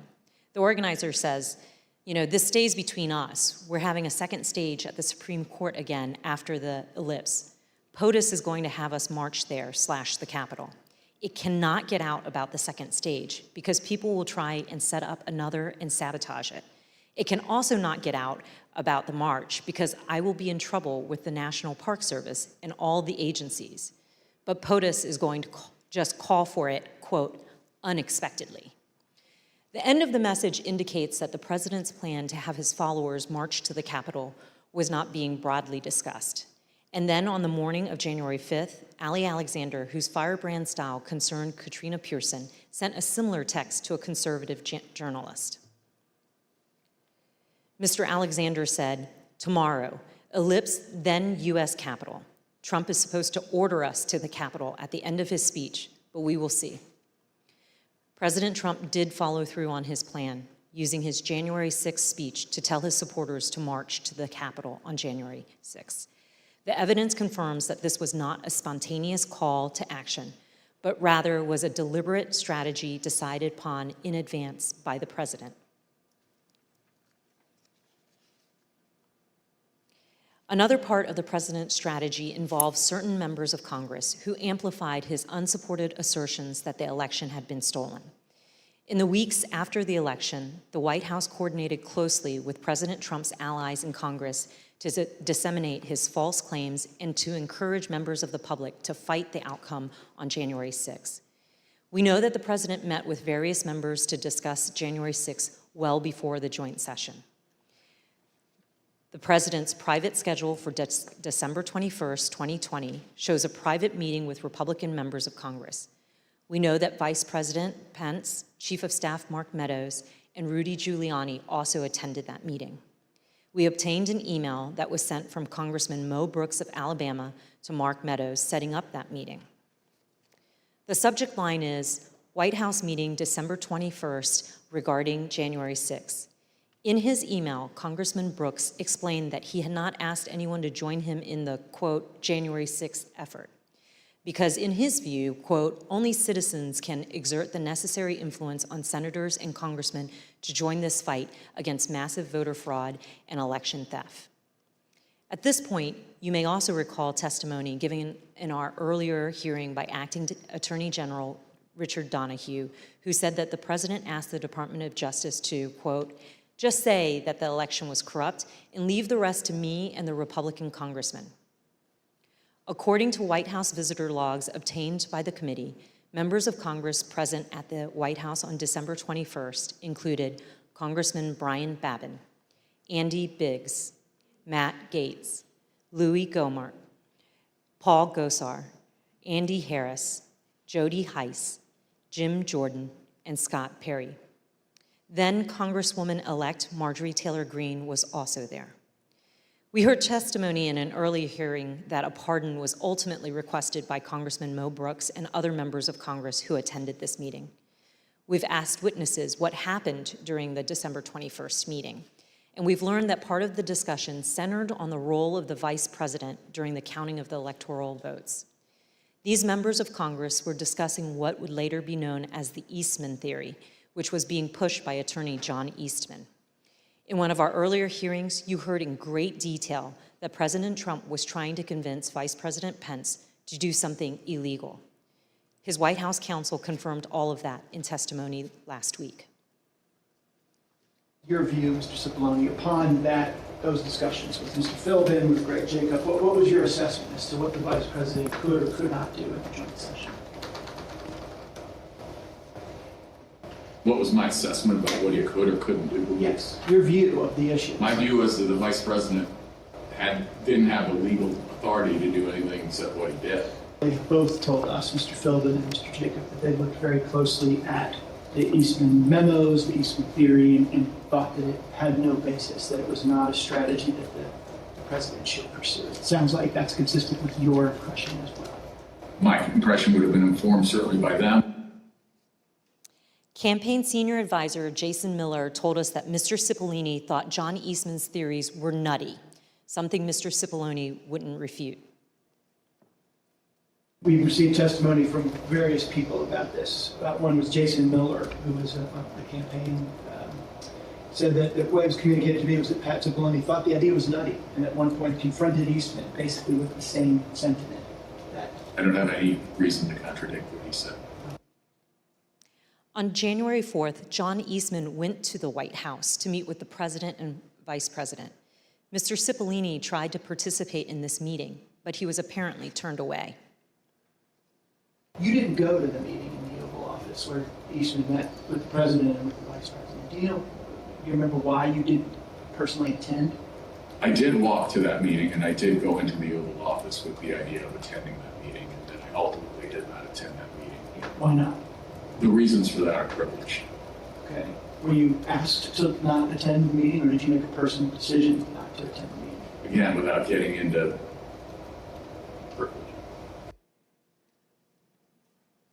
Recall that Greg Jacob, the vice president's counsel, stated that Mr. Eastman acknowledged he would lose 9-0 if his legal theory were challenged in the Supreme Court. Mr. Cipollini had reviewed Mr. Eastman's legal theory and expressed his view repeatedly that the vice president was right. He even offered to take the blame for the vice president's position. I thought that the vice president did not have the authority to do what was being suggested under a proper reading of the law. I conveyed that. Okay. I think I actually told somebody, in the vice president's, just blame me. This is, I'm not a politician. I don't, I just said, I'm a lawyer. This is my legal opinion. But let me tell you this. Can I say a word about the vice president? Please. I think the vice president did the right thing. I think he did the courageous thing. I have a great deal of respect for Vice President Pence. I worked with him very closely. I think he understood my opinion. I think he understood my opinion afterwards as well. I think he did a great service to this country. And I think I suggested to somebody that he should be given the Presidential Medal of Freedom for his actions. Earlier this year, a federal district court judge concluded that President Trump and Mr. Eastman, relying on Mr. Eastman's theory, more likely than not violated multiple federal criminal laws in their pressure campaign against the vice president. Also recall earlier in this hearing, we saw that Rudy Giuliani's team did not have actual evidence of fraud sufficient to change the result of the election.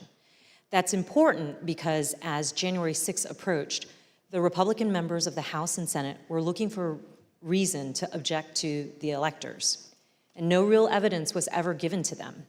And we know that Republican members of the House received a memorandum from the chairwoman of the House Republican Caucus in the days before January 6th, explaining in detail the many constitutional and legal problems with objections and describing the principal judicial rulings dismissing the claims of widespread fraud.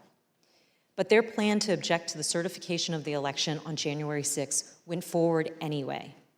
The next day, on January 5th, the day before the attack on the Capitol, tens of thousands of people converged on Washington. While certain close associates of President Trump privately expressed concerns about what would occur on January 6th, other members of the president's inner circle spoke with great anticipation about the events to come. The committee has learned from the White House phone logs that the president spoke to Steve Bannon, his close advisor, at least twice on January 5th. The first conversation they had lasted for 11 minutes. Listen to what Mr. Bannon said that day after the first call he had with the president. All hell is going to break loose tomorrow. It's all converging, and now we're on, as they say, the point of attack, right? The point of attack tomorrow. I'll tell you this. It's not going to happen like you think it's going to happen, okay? It's going to be quite extraordinarily different. And all I can say is strap in. From those same phone logs, we know that the president and Mr. Bannon spoke again on the phone that evening, this time for 6 minutes. That same day, on the eve of January 6th, supporters of President Trump gathered in Washington, D.C. at another rally.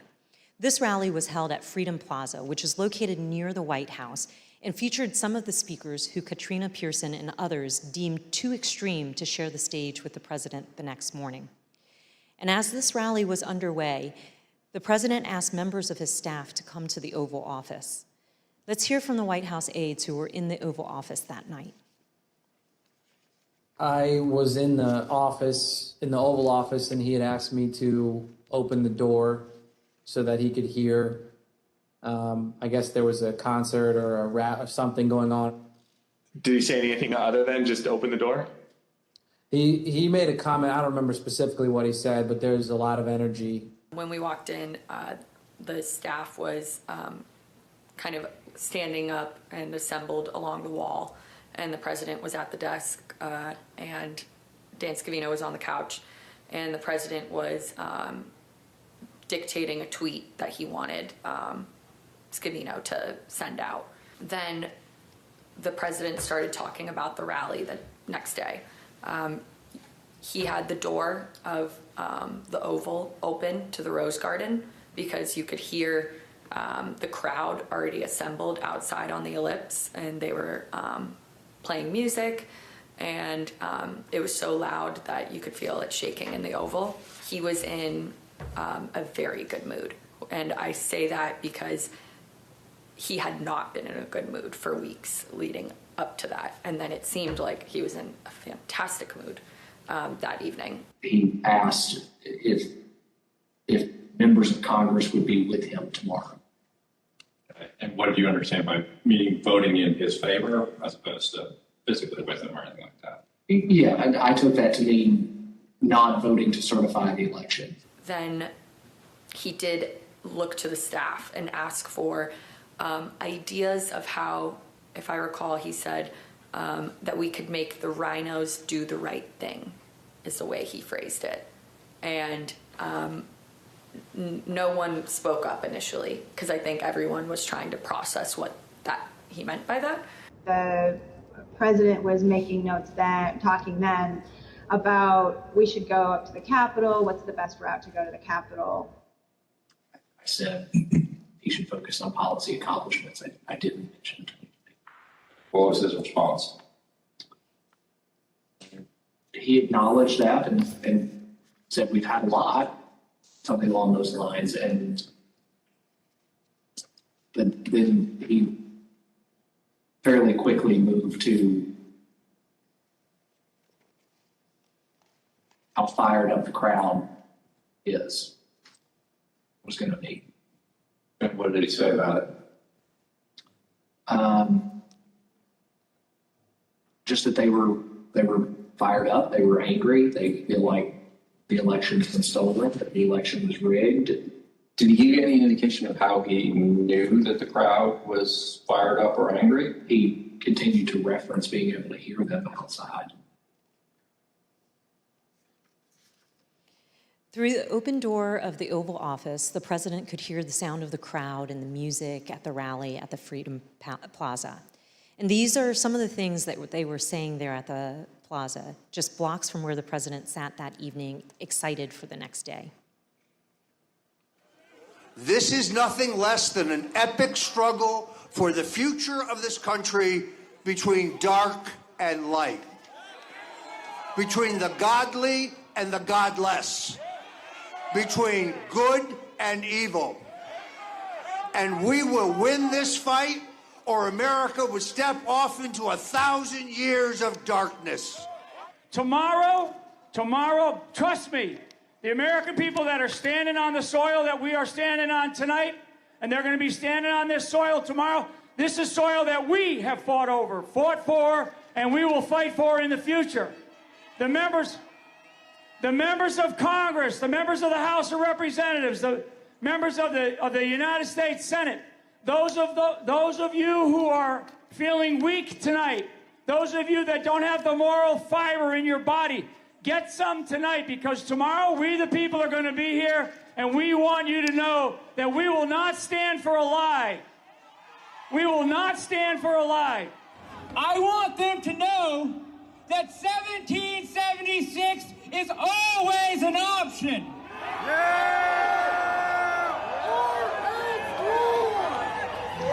These degenerates in the deep state are going to give us what we want, or we are going to shut this country down. It's 1776! 1776! 1776! 1776! At 5:05 p.m., as the Freedom Plaza rally was underway just blocks away, President Trump tweeted, "Washington is being inundated with people who don't want to see an election victory stolen by emboldened radical left Democrats. Our country has had enough. They won't take it anymore.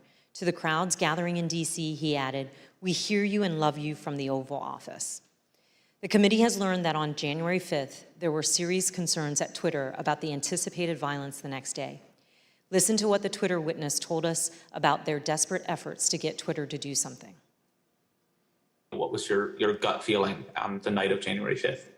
I believe I sent a Slack message to someone that said something along the lines of, when people are shooting each other tomorrow, I will try and rest in the knowledge that we tried. And so I went to, I don't know that I slept that night, to be honest with you. I was on pins and needles because, again, for months I had been begging and anticipating and attempting to raise the reality that if we made no intervention into what I saw occurring, people were going to die. And on January 5th, I realized no intervention was coming. And even as hard as I had tried to create one or implement one, there was nothing, and we were at the whims and the mercy of a violent crowd that was locked and loaded.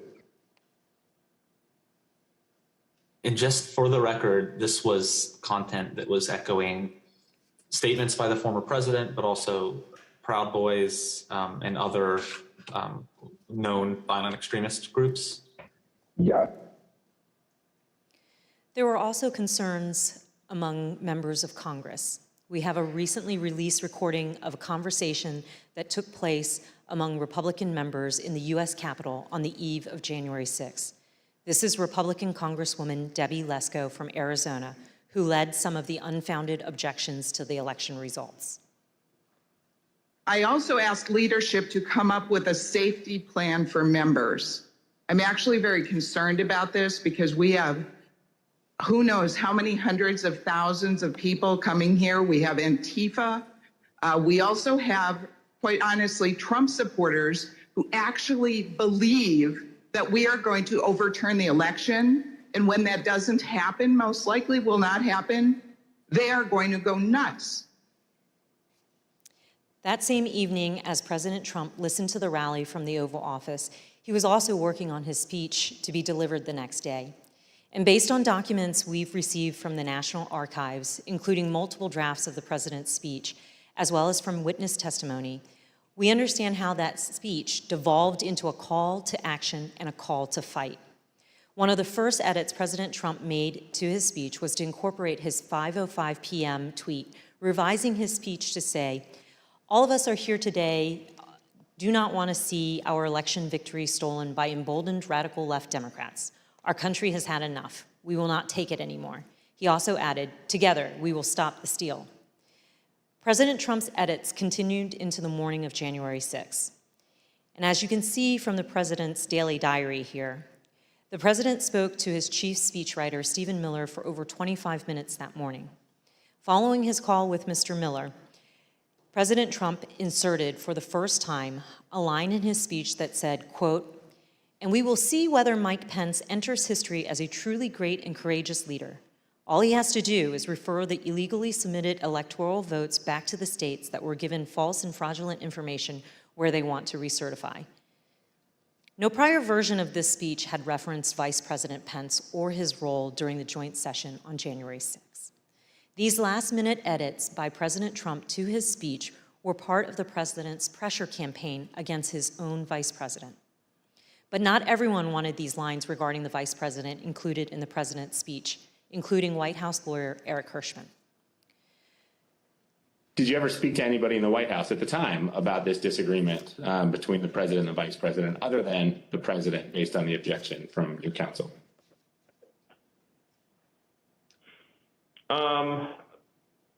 Maybe had a brief conversation about it with Eric Hirschman.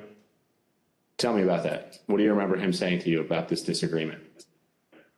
I just remember him saying that that he had a, I don't want to get this wrong, sort of something to the effect of thinking that it would be counterproductive, I think he thought, to discuss the matter publicly. So it came up in the context of editing the president's speech on January the 6th? I just came up with the conversation where Eric knew it was in the speech, and so he had a sidebar with me about it. And so the speechwriters took that advice and removed the lines about Vice President Pence. And later that morning at 11:20 a.m., President Trump had a phone call with the vice president. And as the committee detailed in an earlier hearing, that phone call was, by all accounts, tense and heated. During this call, the vice president told the president that he would not attempt to change the outcome of the election. In response, the president called the vice president of the United States a wimp and other derogatory words. As you can see in this email, after Vice President Pence told President Trump that he would not unilaterally deliver him a second term in office, the speechwriters were directed to reinsert the Mike Pence lines. Here is how one of the speechwriters described President Trump's last-minute change to the speech. And as I recall, there was a very tough sentence about the vice president that was added. President Trump wanted to use his speech to attack Vice President Pence in front of a crowd of thousands of angry supporters who had been led to believe the election was stolen. When President Trump arrived at the Ellipse to deliver his speech, he was still worked up from his call with Vice President Pence. And although Ivanka Trump would not say so, her chief of staff gave the committee some insight into the president's frustration. It's been reported that you ultimately decided to attend the rally because you hoped that you would calm the president and keep the event on an even keel. Is that accurate? No, I don't know who said that or where that came from. What did she share with you about why it was concerning that her father was upset or agitated after that call with Vice President Pence in relation to the Ellipse rally? Why did that matter? Why did he have to be calmed down, I should say? Well, she shared that he had called the vice president a not an expletive word. I think that bothered her, and I think she could tell based on the conversations and what was going on in the office that he was angry and upset, and people were providing misinformation. And she felt like she might be able to help calm this situation down, at least before he went on to stage. The president did go on stage, and then he gave the speech that he wanted to give. It included the formal changes he had requested the night before and in that morning, but also many important last-minute ad-lib changes. A single scripted reference in the speech to Mike Pence became 8. A single scripted reference to rally-goers marching to the Capitol became 4, with President Trump ad-libbing that he would be joining the protesters at the Capitol. Added throughout his speech were references to fighting and the need for people to have courage and to be strong. The word peacefully was in the staff-written script and used only once. Here are some of these ad-lib changes that the president made to his speech. Because you'll never take back our country with weakness. You have to show strength and you have to be strong. So I hope Mike has the courage to do what he has to do. And I hope he doesn't listen to the rhinos and the stupid people that he's listening to. We fight like hell. And if you don't fight like hell, you're not going to have a country anymore. But we're going to try and give our Republicans, the weak ones, because the strong ones don't need any of our help, we're going to try and give them the kind of pride and boldness that they need to take back our country. So let's walk down Pennsylvania Avenue. White House counsel Pat Cipollone and his deputy did not attend the speech, and they were concerned that the statements in the speech about the election were false. In fact, The message that President Trump delivered that day was built on a foundation of lies. He lied to his supporters that the election was stolen. He stoked their anger. He called for them to fight for him. He directed them to the U.S. Capitol. He told them he would join them, and his supporters believed him, and many headed towards the Capitol. As a result, people died. People were injured. Many of his supporters' lives will never be the same. President Trump's former campaign manager, Brad Parscale, recognized the impact of the speech immediately. And this is what he said on January 6 in excerpts from text messages to Katrina Pearson. Mr. Parscale said, quote, "This is about Trump pushing for uncertainty in our country, a sitting president asking for civil war." And then when he said, "This week I feel guilty for helping him win," Katrina Pearson responded, "You did what you felt right at the time, and therefore it was right." Mr. Parscale added, "Yeah, but a woman is dead. And yeah, if I was Trump and I knew my rhetoric killed someone." When Ms. Pearson replied, "It wasn't the rhetoric," Mr. Parscale said, "Katrina, yes, it was." Thank you, Mr. Chairman. I yield back. Gentlelady yields back. We're joined today by Mr. Jason Van Tavenhove and Mr. Stephen Ayers. Mr. Tatenhove is an artist and journalist. He's a former spokesman of the Oath Keepers and a former close associate of Elmer Stewart Rhodes, the founder and president of the Oath Keepers, who has been charged with seditious conspiracy in relation to the Capitol attack. Mr. Van Tatenhove broke with the Oath Keepers and has since spoken out forcefully against the violent group. Mr. Ayers is a former supporter of President Trump. He answered the president's call to come to Washington, D.C. on January 6th. He marched to the Capitol on the president's orders. He pleaded guilty last month to disorderly and disruptive conduct at the Capitol. Mr. Ayers, who no longer supports President Trump, came forward voluntarily to share his story as a warning. I will now swear in our witnesses. The witnesses will please stand and raise their right hand. Do you swear or affirm under penalty of perjury that the testimony you're about to give is the truth, the whole truth, and nothing but the truth, so help you God? Thank you. You may be seated. Let the record reflect that the witnesses answered in the affirmative. I recognize myself for questions. Today, we've discussed how President Trump summoned an angry mob of supporters to Washington, D.C., many of whom came prepared to do battle against police and politicians alike. We're fortunate enough to be joined by two witnesses who can help us understand who was in the mob that day. Both hardcore violent extremists like the Oath Keepers and Proud Boys and average Trump supporters swept up in the fervor of the day. Mr. Van Tatenhove, can you help us understand who the Oath Keepers are? I can, thank you. My time with the Oath Keepers began back at Bundy Ranch with that first standoff when I went to cover them as an independent journalist. I then subsequently covered two more standoffs, the Sugar Pine Mine standoff and the White Hope Mine standoff. It was at that time that I was offered a job as national media director and an associate editor for the webpage. So I spent a few years with the Oath Keepers, and I can tell you that they may not like to call themselves a militia, but they are. They're a violent militia, and they are largely Stewart Rhodes. And I think, rather than try to use words, I think the best illustration for what the Oath Keepers are happened January 6th, when we saw that stacked military formation going up the stairs of our Capitol.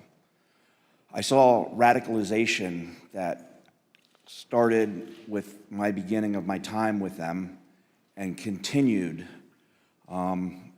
over a period of time as the member base and who it was that Stewart Rhodes was courting drifted further and further right into the alt-right world, into white nationalists, and even straight up racists. And it came to a point where I could no longer continue to work for them. But the Oath Keepers are a dangerous militia that is in large part fed by the ego and drive of Stewart Rhodes, who at times seemed to see himself as this paramilitary leader. I think that drove a lot of it. So, in my opinion, the Oath Keepers are a very dangerous organization. Well, thank you very much. You've talked a little bit about that danger. So, what is the Oath Keepers' vision for America, and why should Americans be concerned about it? I think we saw a glimpse of what the vision of the Oath Keepers is on January 6th. It doesn't necessarily include the rule of law.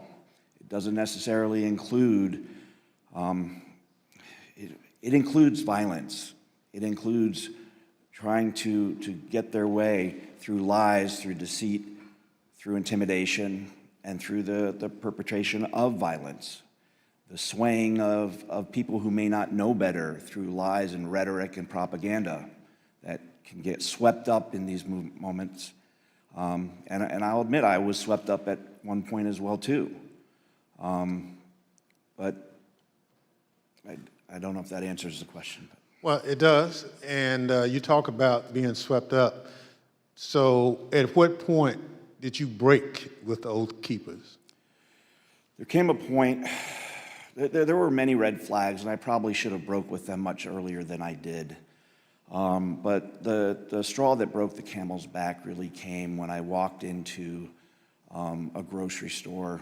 We were living up in the very remote town of Eureka, Montana, and there was a group of core members of the group of the Oath Keepers and some associates, and they were having a conversation at that public area where they were talking about how the Holocaust was not real. And that was, for me, something I just could not abide. And, you know, we were not wealthy people at all. We were barely surviving, and it didn't matter. I went home to my wife and my kids, and I told them that I've got to walk away at this point. I don't know how we're going to survive or where we're going to go or what we're going to do, but I just can no longer continue, and put in my resignation. Thank you very much. Mr. Ayers, there were many people in the crowd that day, January 6th, including you, who were not part of an extremist group. I'd like to start by having you tell the American people a little bit about yourself. Can you tell us about your life before January 6th? Yeah, basically nothing but a family man and a working man. Worked at the company, a cabinet company up in Northeast Ohio for going on 20 years. You know, family's my life. I was a supervisor there, so that took up a lot of my a lot of my free time. Other than that, with my family, camping, playing basketball, playing games with my son. Just what any ordinary American citizen, family man would do. Yep, exactly. So this committee has reviewed thousands of hours of surveillance footage from January 6th. During this review, we identified you entering the Capitol as we see in this video. Mr. Ayers, why did you decide to come to Washington on January 6th? For me personally, I was, pretty hardcore into the social media, Facebook, Twitter, Instagram. I followed, President Trump, on all of the websites, he basically put out, come to stop the steal rally, and I felt like I needed to be down here. So you basically learned about the rally on social media and at some point made a decision to come to Washington. Yep. I had some friends I found out were coming down, and I just hopped on with them right at the tail end when I found out, and came down here with them. Thank you very much. The chair recognizes the vice chair, Ms. Cheney of Wyoming, for any questions she may have. Thank you very much, Mr. Chairman. Mr. Ayers, when you entered the Capitol last year, did you believe that the election had been stolen? At that time, yeah. Everything that I was seeing online, I definitely believed that that's exactly what that was the case.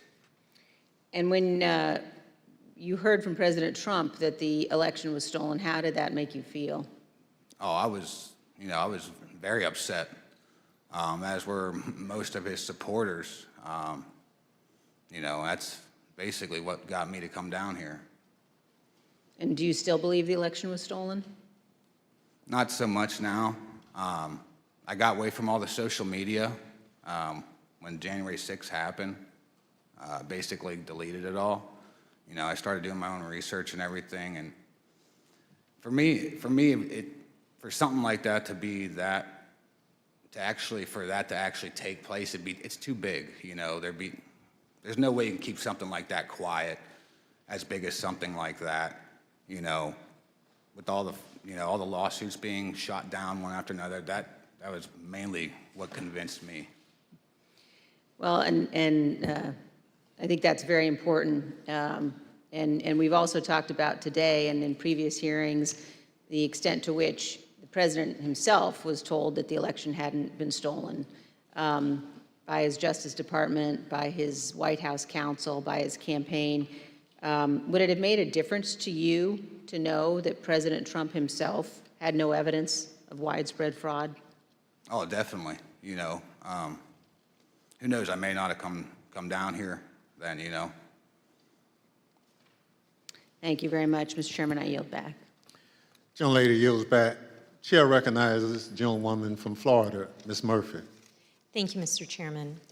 Earlier today, we showed how Donald Trump's December 19th tweet summoned both extremist groups as well as rank-and-file supporters of President Trump to come to Washington, D.C., average Americans. He told them to, quote, "Be there, we'll be wild," and they came. We showed how how President Trump repeatedly told them, "Fight, fight, fight," and they marched to the Capitol. Mr. Ayers, you were in that crowd at the rally, and then the crowd that marched to the Capitol. When you arrived on the ellipse that morning, were you planning on going to the Capitol? No, we didn't actually plan to go down there. We went basically to see the Stop the Steal rally, and that was it. So why'd you decide to march to the Capitol? Well, basically, the president, got everybody riled up, told everybody to head on down. So we basically were just following what he said. After the president's speech, as you're marching down to the Capitol, how did you feel? I was, I'm angry, after everything that was basically said in the speech. A lot of the stuff he said, he already put out in tweets. I've already seen it and heard it before. So, I was already worked up, and so were most of the people there. So as you started marching, did you think there was still a chance the election would be overturned? Yeah, at that time I did, because everybody was kind of like in the hope that, Vice President Pence was not going to certify the election. Also the whole time on our way down there, we kept hearing about this big reveal I remember us talking about, and we kind of thought maybe that was it. So that hope was there. Did you think that the president would be marching with you? Yeah, I think everybody thought he was going to be coming down. He said in his speech, kind of like he's going to be there with us. So, I think I believed it. I understand. We know that you illegally entered the Capitol that afternoon and then left the Capitol area later on. What made you decide to leave? Basically, when President Trump put his tweet out, we literally left right after that come out. You know, to me, if he would have done that earlier in the day, 1:30, we wouldn't be in this. Maybe we wouldn't be in this bad of a situation or something. Thank you.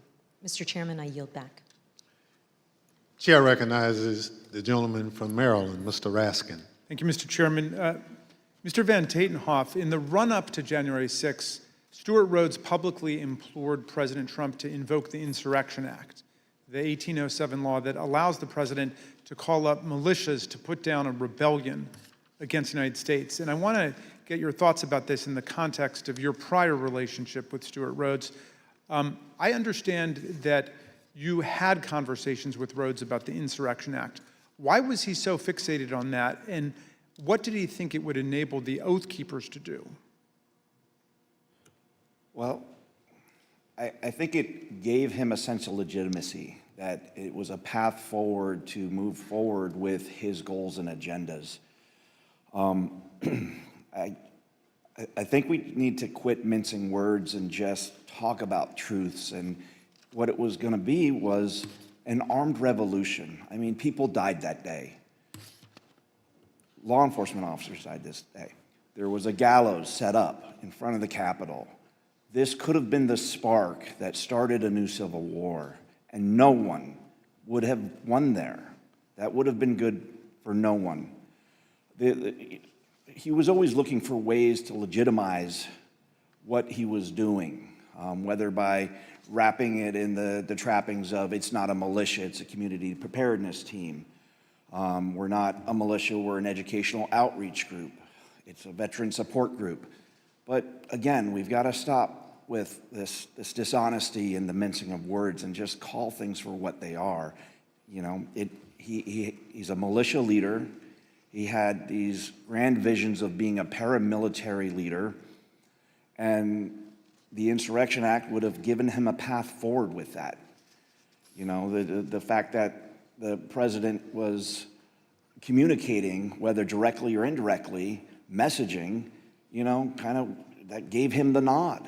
And all I can do is thank the gods that things did not go any worse that day. What did the Oath Keepers see in President Trump?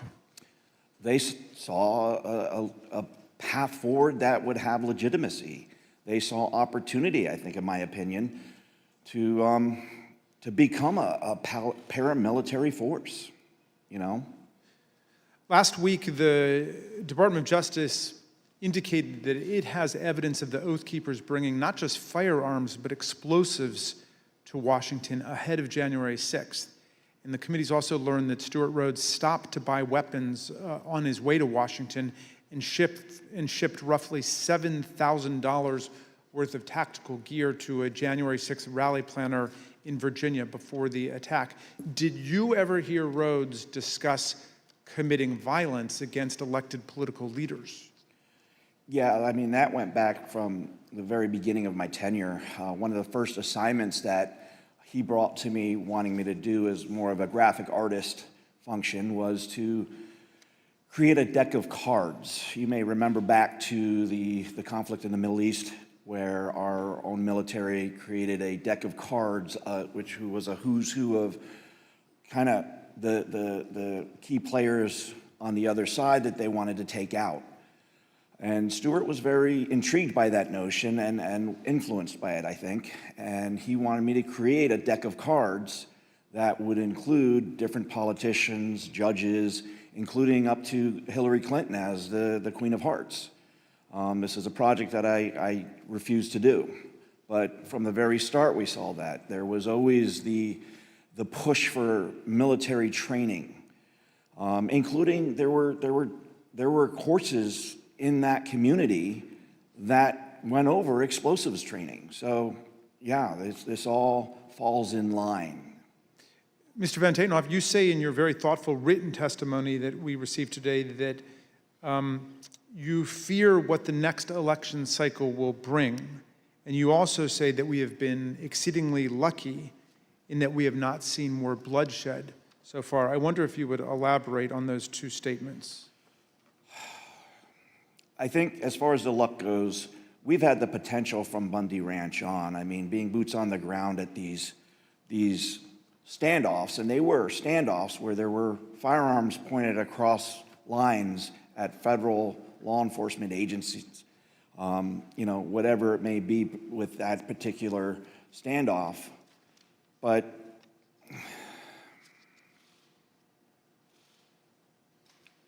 I think we've gotten exceedingly lucky that more bloodshed did not happen because the potential has been there from the start.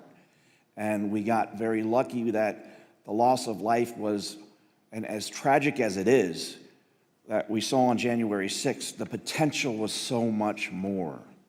Again, all we have to look at is the iconic images of that day with the gallows set up for Mike Pence, for the Vice President of the United States. And I do fear for this next election cycle because who knows what that might bring. If a president that's willing to try to instill and encourage to whip up a civil war amongst his followers using lies and deceit and snake oil, and regardless of the human impact, what else is he going to do if he gets elected again? All bets are off at that point. And that's a scary notion. I have 3 daughters. I have a granddaughter. And I fear for the world that they will inherit if we do not start holding these people to account. Thank you for your testimony, Mr. Van Tatenhoff. Mr. Ayers, I first want to ask you about what finally caused you to leave on January the 6th. We know that the medieval-style combat with our police, the occupation of the building, this was going on for several hours until the president issued at 4:17 a tweet, I believe, that included a video telling people to go home.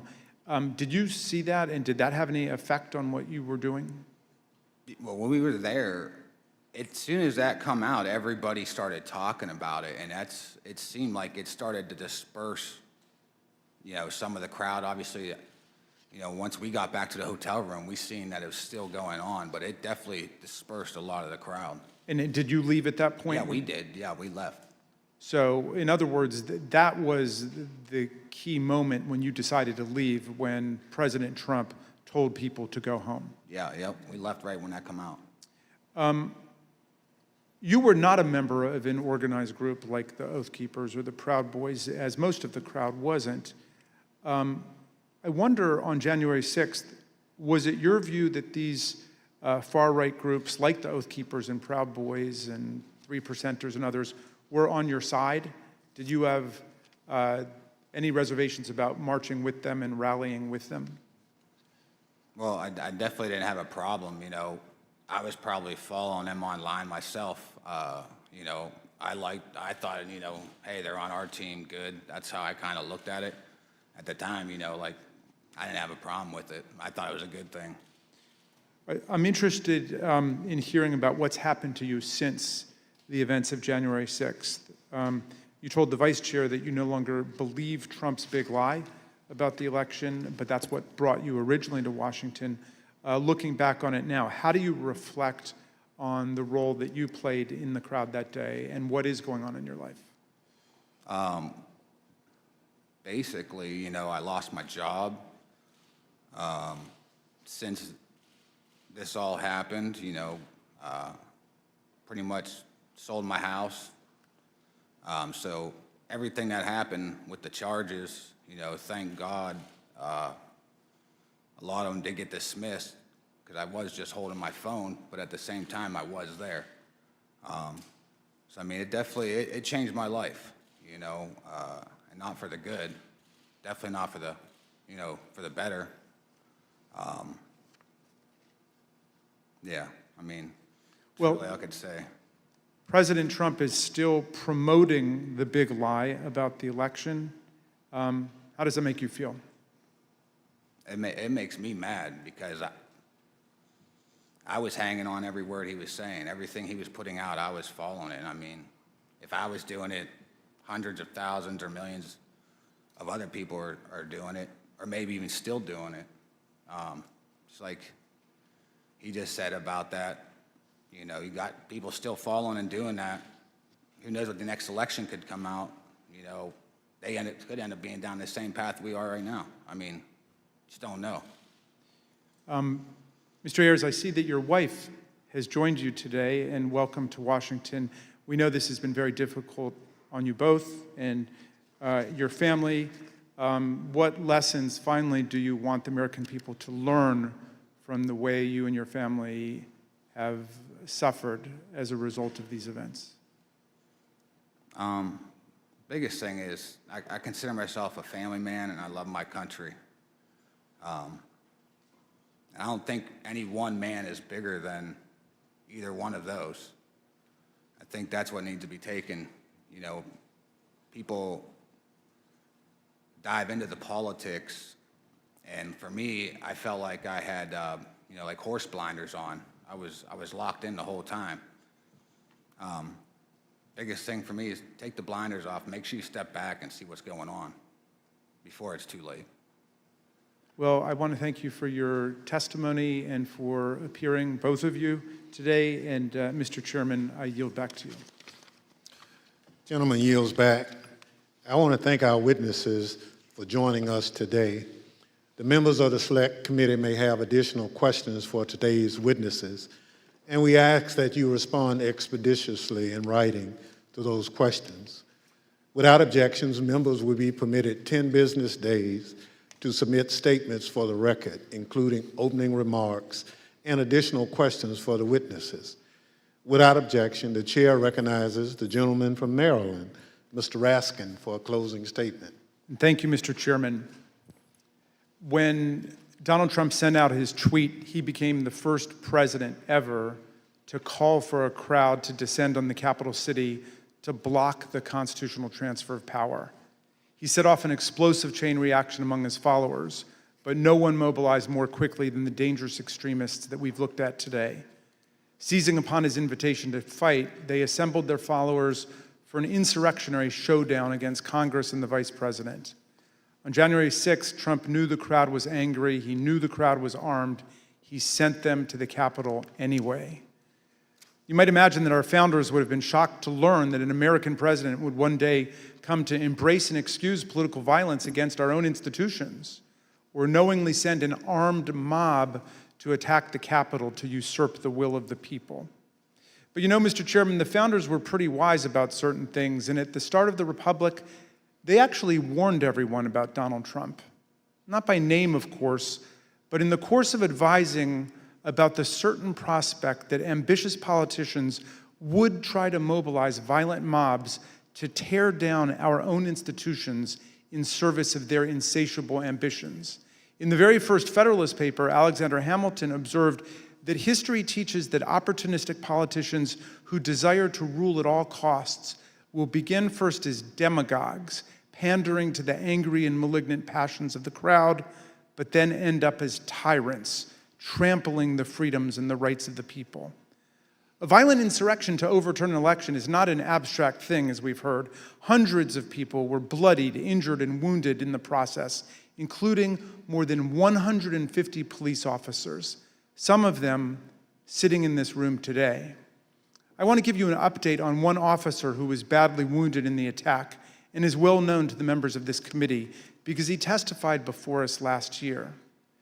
Sergeant Aquilino Ganell is an Army veteran who spent a year on active combat duty in the Iraq War and then 16 years on the Capitol Force. Nothing he ever saw in combat in Iraq, he has said, prepared him for the insurrection where he was savagely beaten, punched, pushed, kicked, shoved, stomped, and sprayed with chemical irritants along with other officers by members of a mob carrying hammers, knives, batons, and police shields taken by force, and wielding the American flag against police officers is a dangerous weapon. Last month, on June 28th, Sergeant Gonell's team of doctors told him that permanent injuries he has suffered to his left shoulder and right foot now make it impossible for him to continue as a police officer. He must leave policing for good and figure out the rest of his life. Sergeant Gonell, we wish you and your family all the best. We are here for you. We salute you for your valor, your eloquence, and your beautiful commitment to America. I wonder what former President Trump would say to someone like Sergeant Gonell, who must now go about remaking his life. I wonder if he could even understand what motivates a patriot like Sergeant Gonell. In his inaugural address, Trump introduced one commanding image: American carnage. Although that turn of phrase explained little about our country before he took office, it turned out to be an excellent prophecy of what his rage would come to visit on our people. Mr. Ayers just described how the trust he placed in President Trump as a camp follower derailed his life and nearly wrecked his reputation and his family. A few weeks ago, we heard Shay Moss and her mother, Ruby Freeman, Speaker Rusty Bowers from Arizona, and Georgia's Secretary of State Brad Raffensperger describe how hate-filled intimidation campaigns by Trump and his followers made them prisoners in their homes and drove their stress and anxiety to soaring new heights when they refused to do Trump's bidding. American carnage, that's Donald Trump's true legacy. His desire to overthrow the people's election and seize the presidency interrupted the counting of electoral college votes for the first time in American history, nearly toppled the constitutional order, and brutalized hundreds and hundreds of people. The Watergate break-in was like a Cub Scout meeting compared to this assault on our people and our institutions. Mr. Chairman, these hearings have been significant for us and for millions of Americans, and our hearing next week will be a profound moment of reckoning for America. But the crucial thing is the next step. What this committee, what all of us will do to fortify our democracy against coups, political violence, and campaigns to steal elections away from the people. Unlike Mr. Ayers and Mr. Van Tatenhove, people who have recovered and evolved from their descent into the hell of fanaticism, Donald Trump has only expanded his big lie to cover January 6th itself. He asserts the insurrection was the real election, and the election was the real insurrection. He says his mob greeted our police officers on January 6th with hugs and kisses.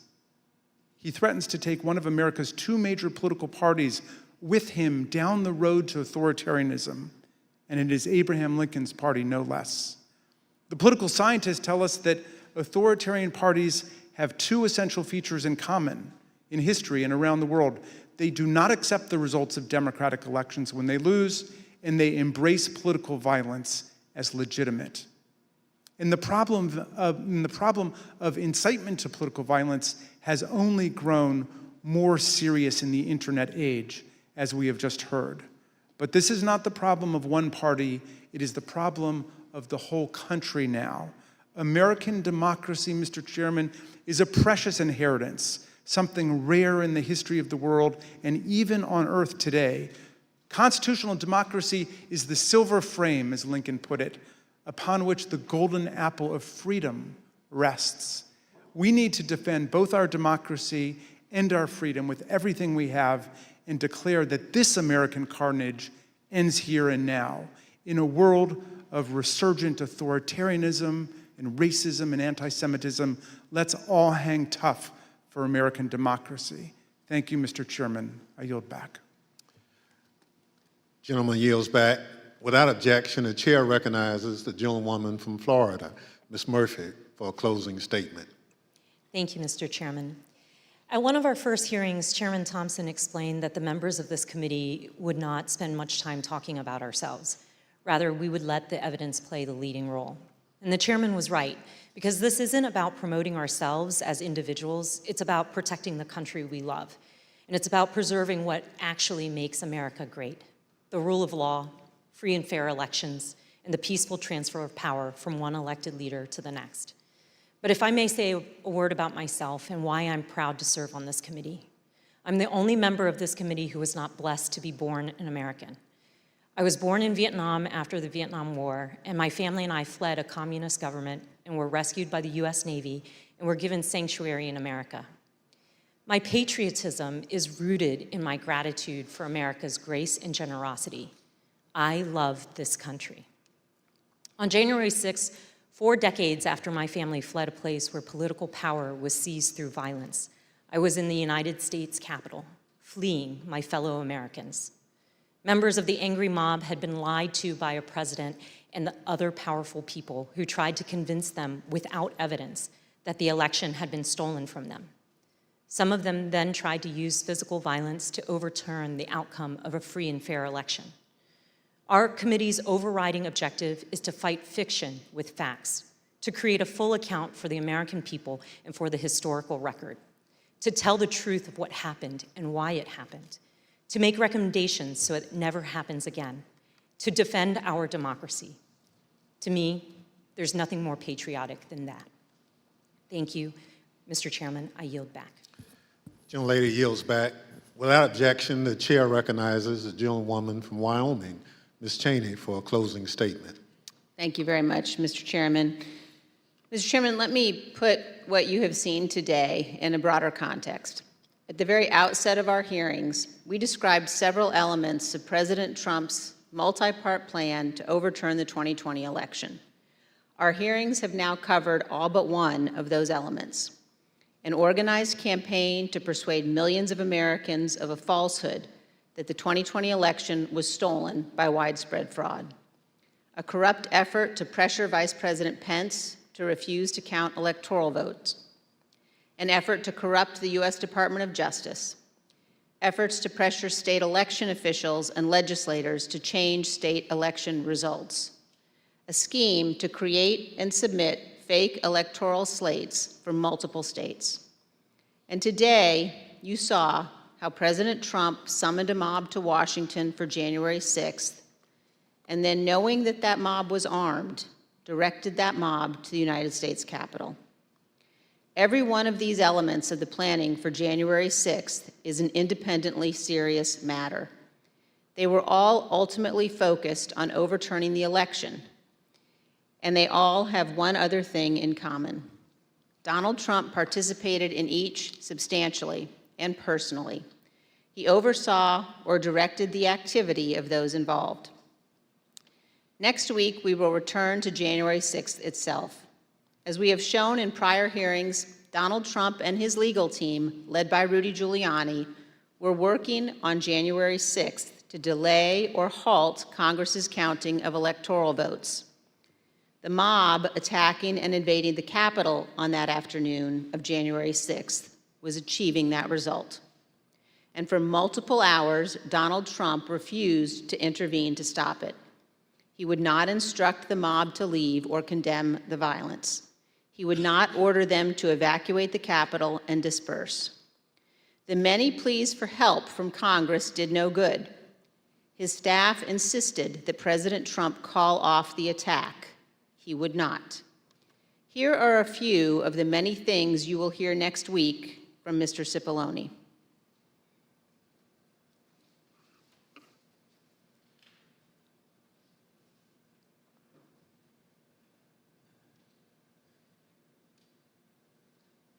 Is that right? I was, and others were as well. Was it necessary for you to continue to push for a statement directing people to leave all the way through that period of time until it was ultimately issued after? I felt it was my obligation to continue to push for that, and others felt it was their obligation as well. Would it have been possible at any moment for the president to walk down to the podium in the briefing room and talk to the nation at any time between when you first gave him that advice at 2 o'clock and 4:17 when the video statement went out? Would that have been possible? Would it have been possible? Yes. Yes, it would have been possible. And you will hear that Donald Trump never picked up the phone that day to order his administration to help. This is not ambiguous. He did not call the military. His Secretary of Defense received no order. He did not call his Attorney General. He did not talk to the Department of Homeland Security. Mike Pence did all of those things. Donald Trump did not. We will walk through the events of January 6th next week, minute by minute. And one more item. After our last hearing, President Trump tried to call a witness in our investigation, a witness you have not yet seen in these hearings. That person declined to answer or respond to President Trump's call and instead alerted their lawyer to the call. Their lawyer alerted us, and this committee has supplied that information to the Department of Justice. Let me say one more time, we will take any effort to influence witness testimony very seriously. Thank you, Mr. Chairman. I yield back. Thank you. Gentlelady yields back. In my opening, I mentioned how we look to our leaders to serve as a fail-safe if people in this country refuse to accept the results of an election. That's part of the way those in positions of public trust uphold their oath, how they show fidelity to the Constitution. In the run-up to January 6th, Donald Trump had an obligation to tell his supporters to accept the results of the election. Instead, he urged them to further along the path toward mob violence. The idea of mob violence makes me think of another sort of fail-safe. All across this country, there are different ideas about what role the federal government should play in our lives. In fact, up here on this dais, there are plenty of different ideas.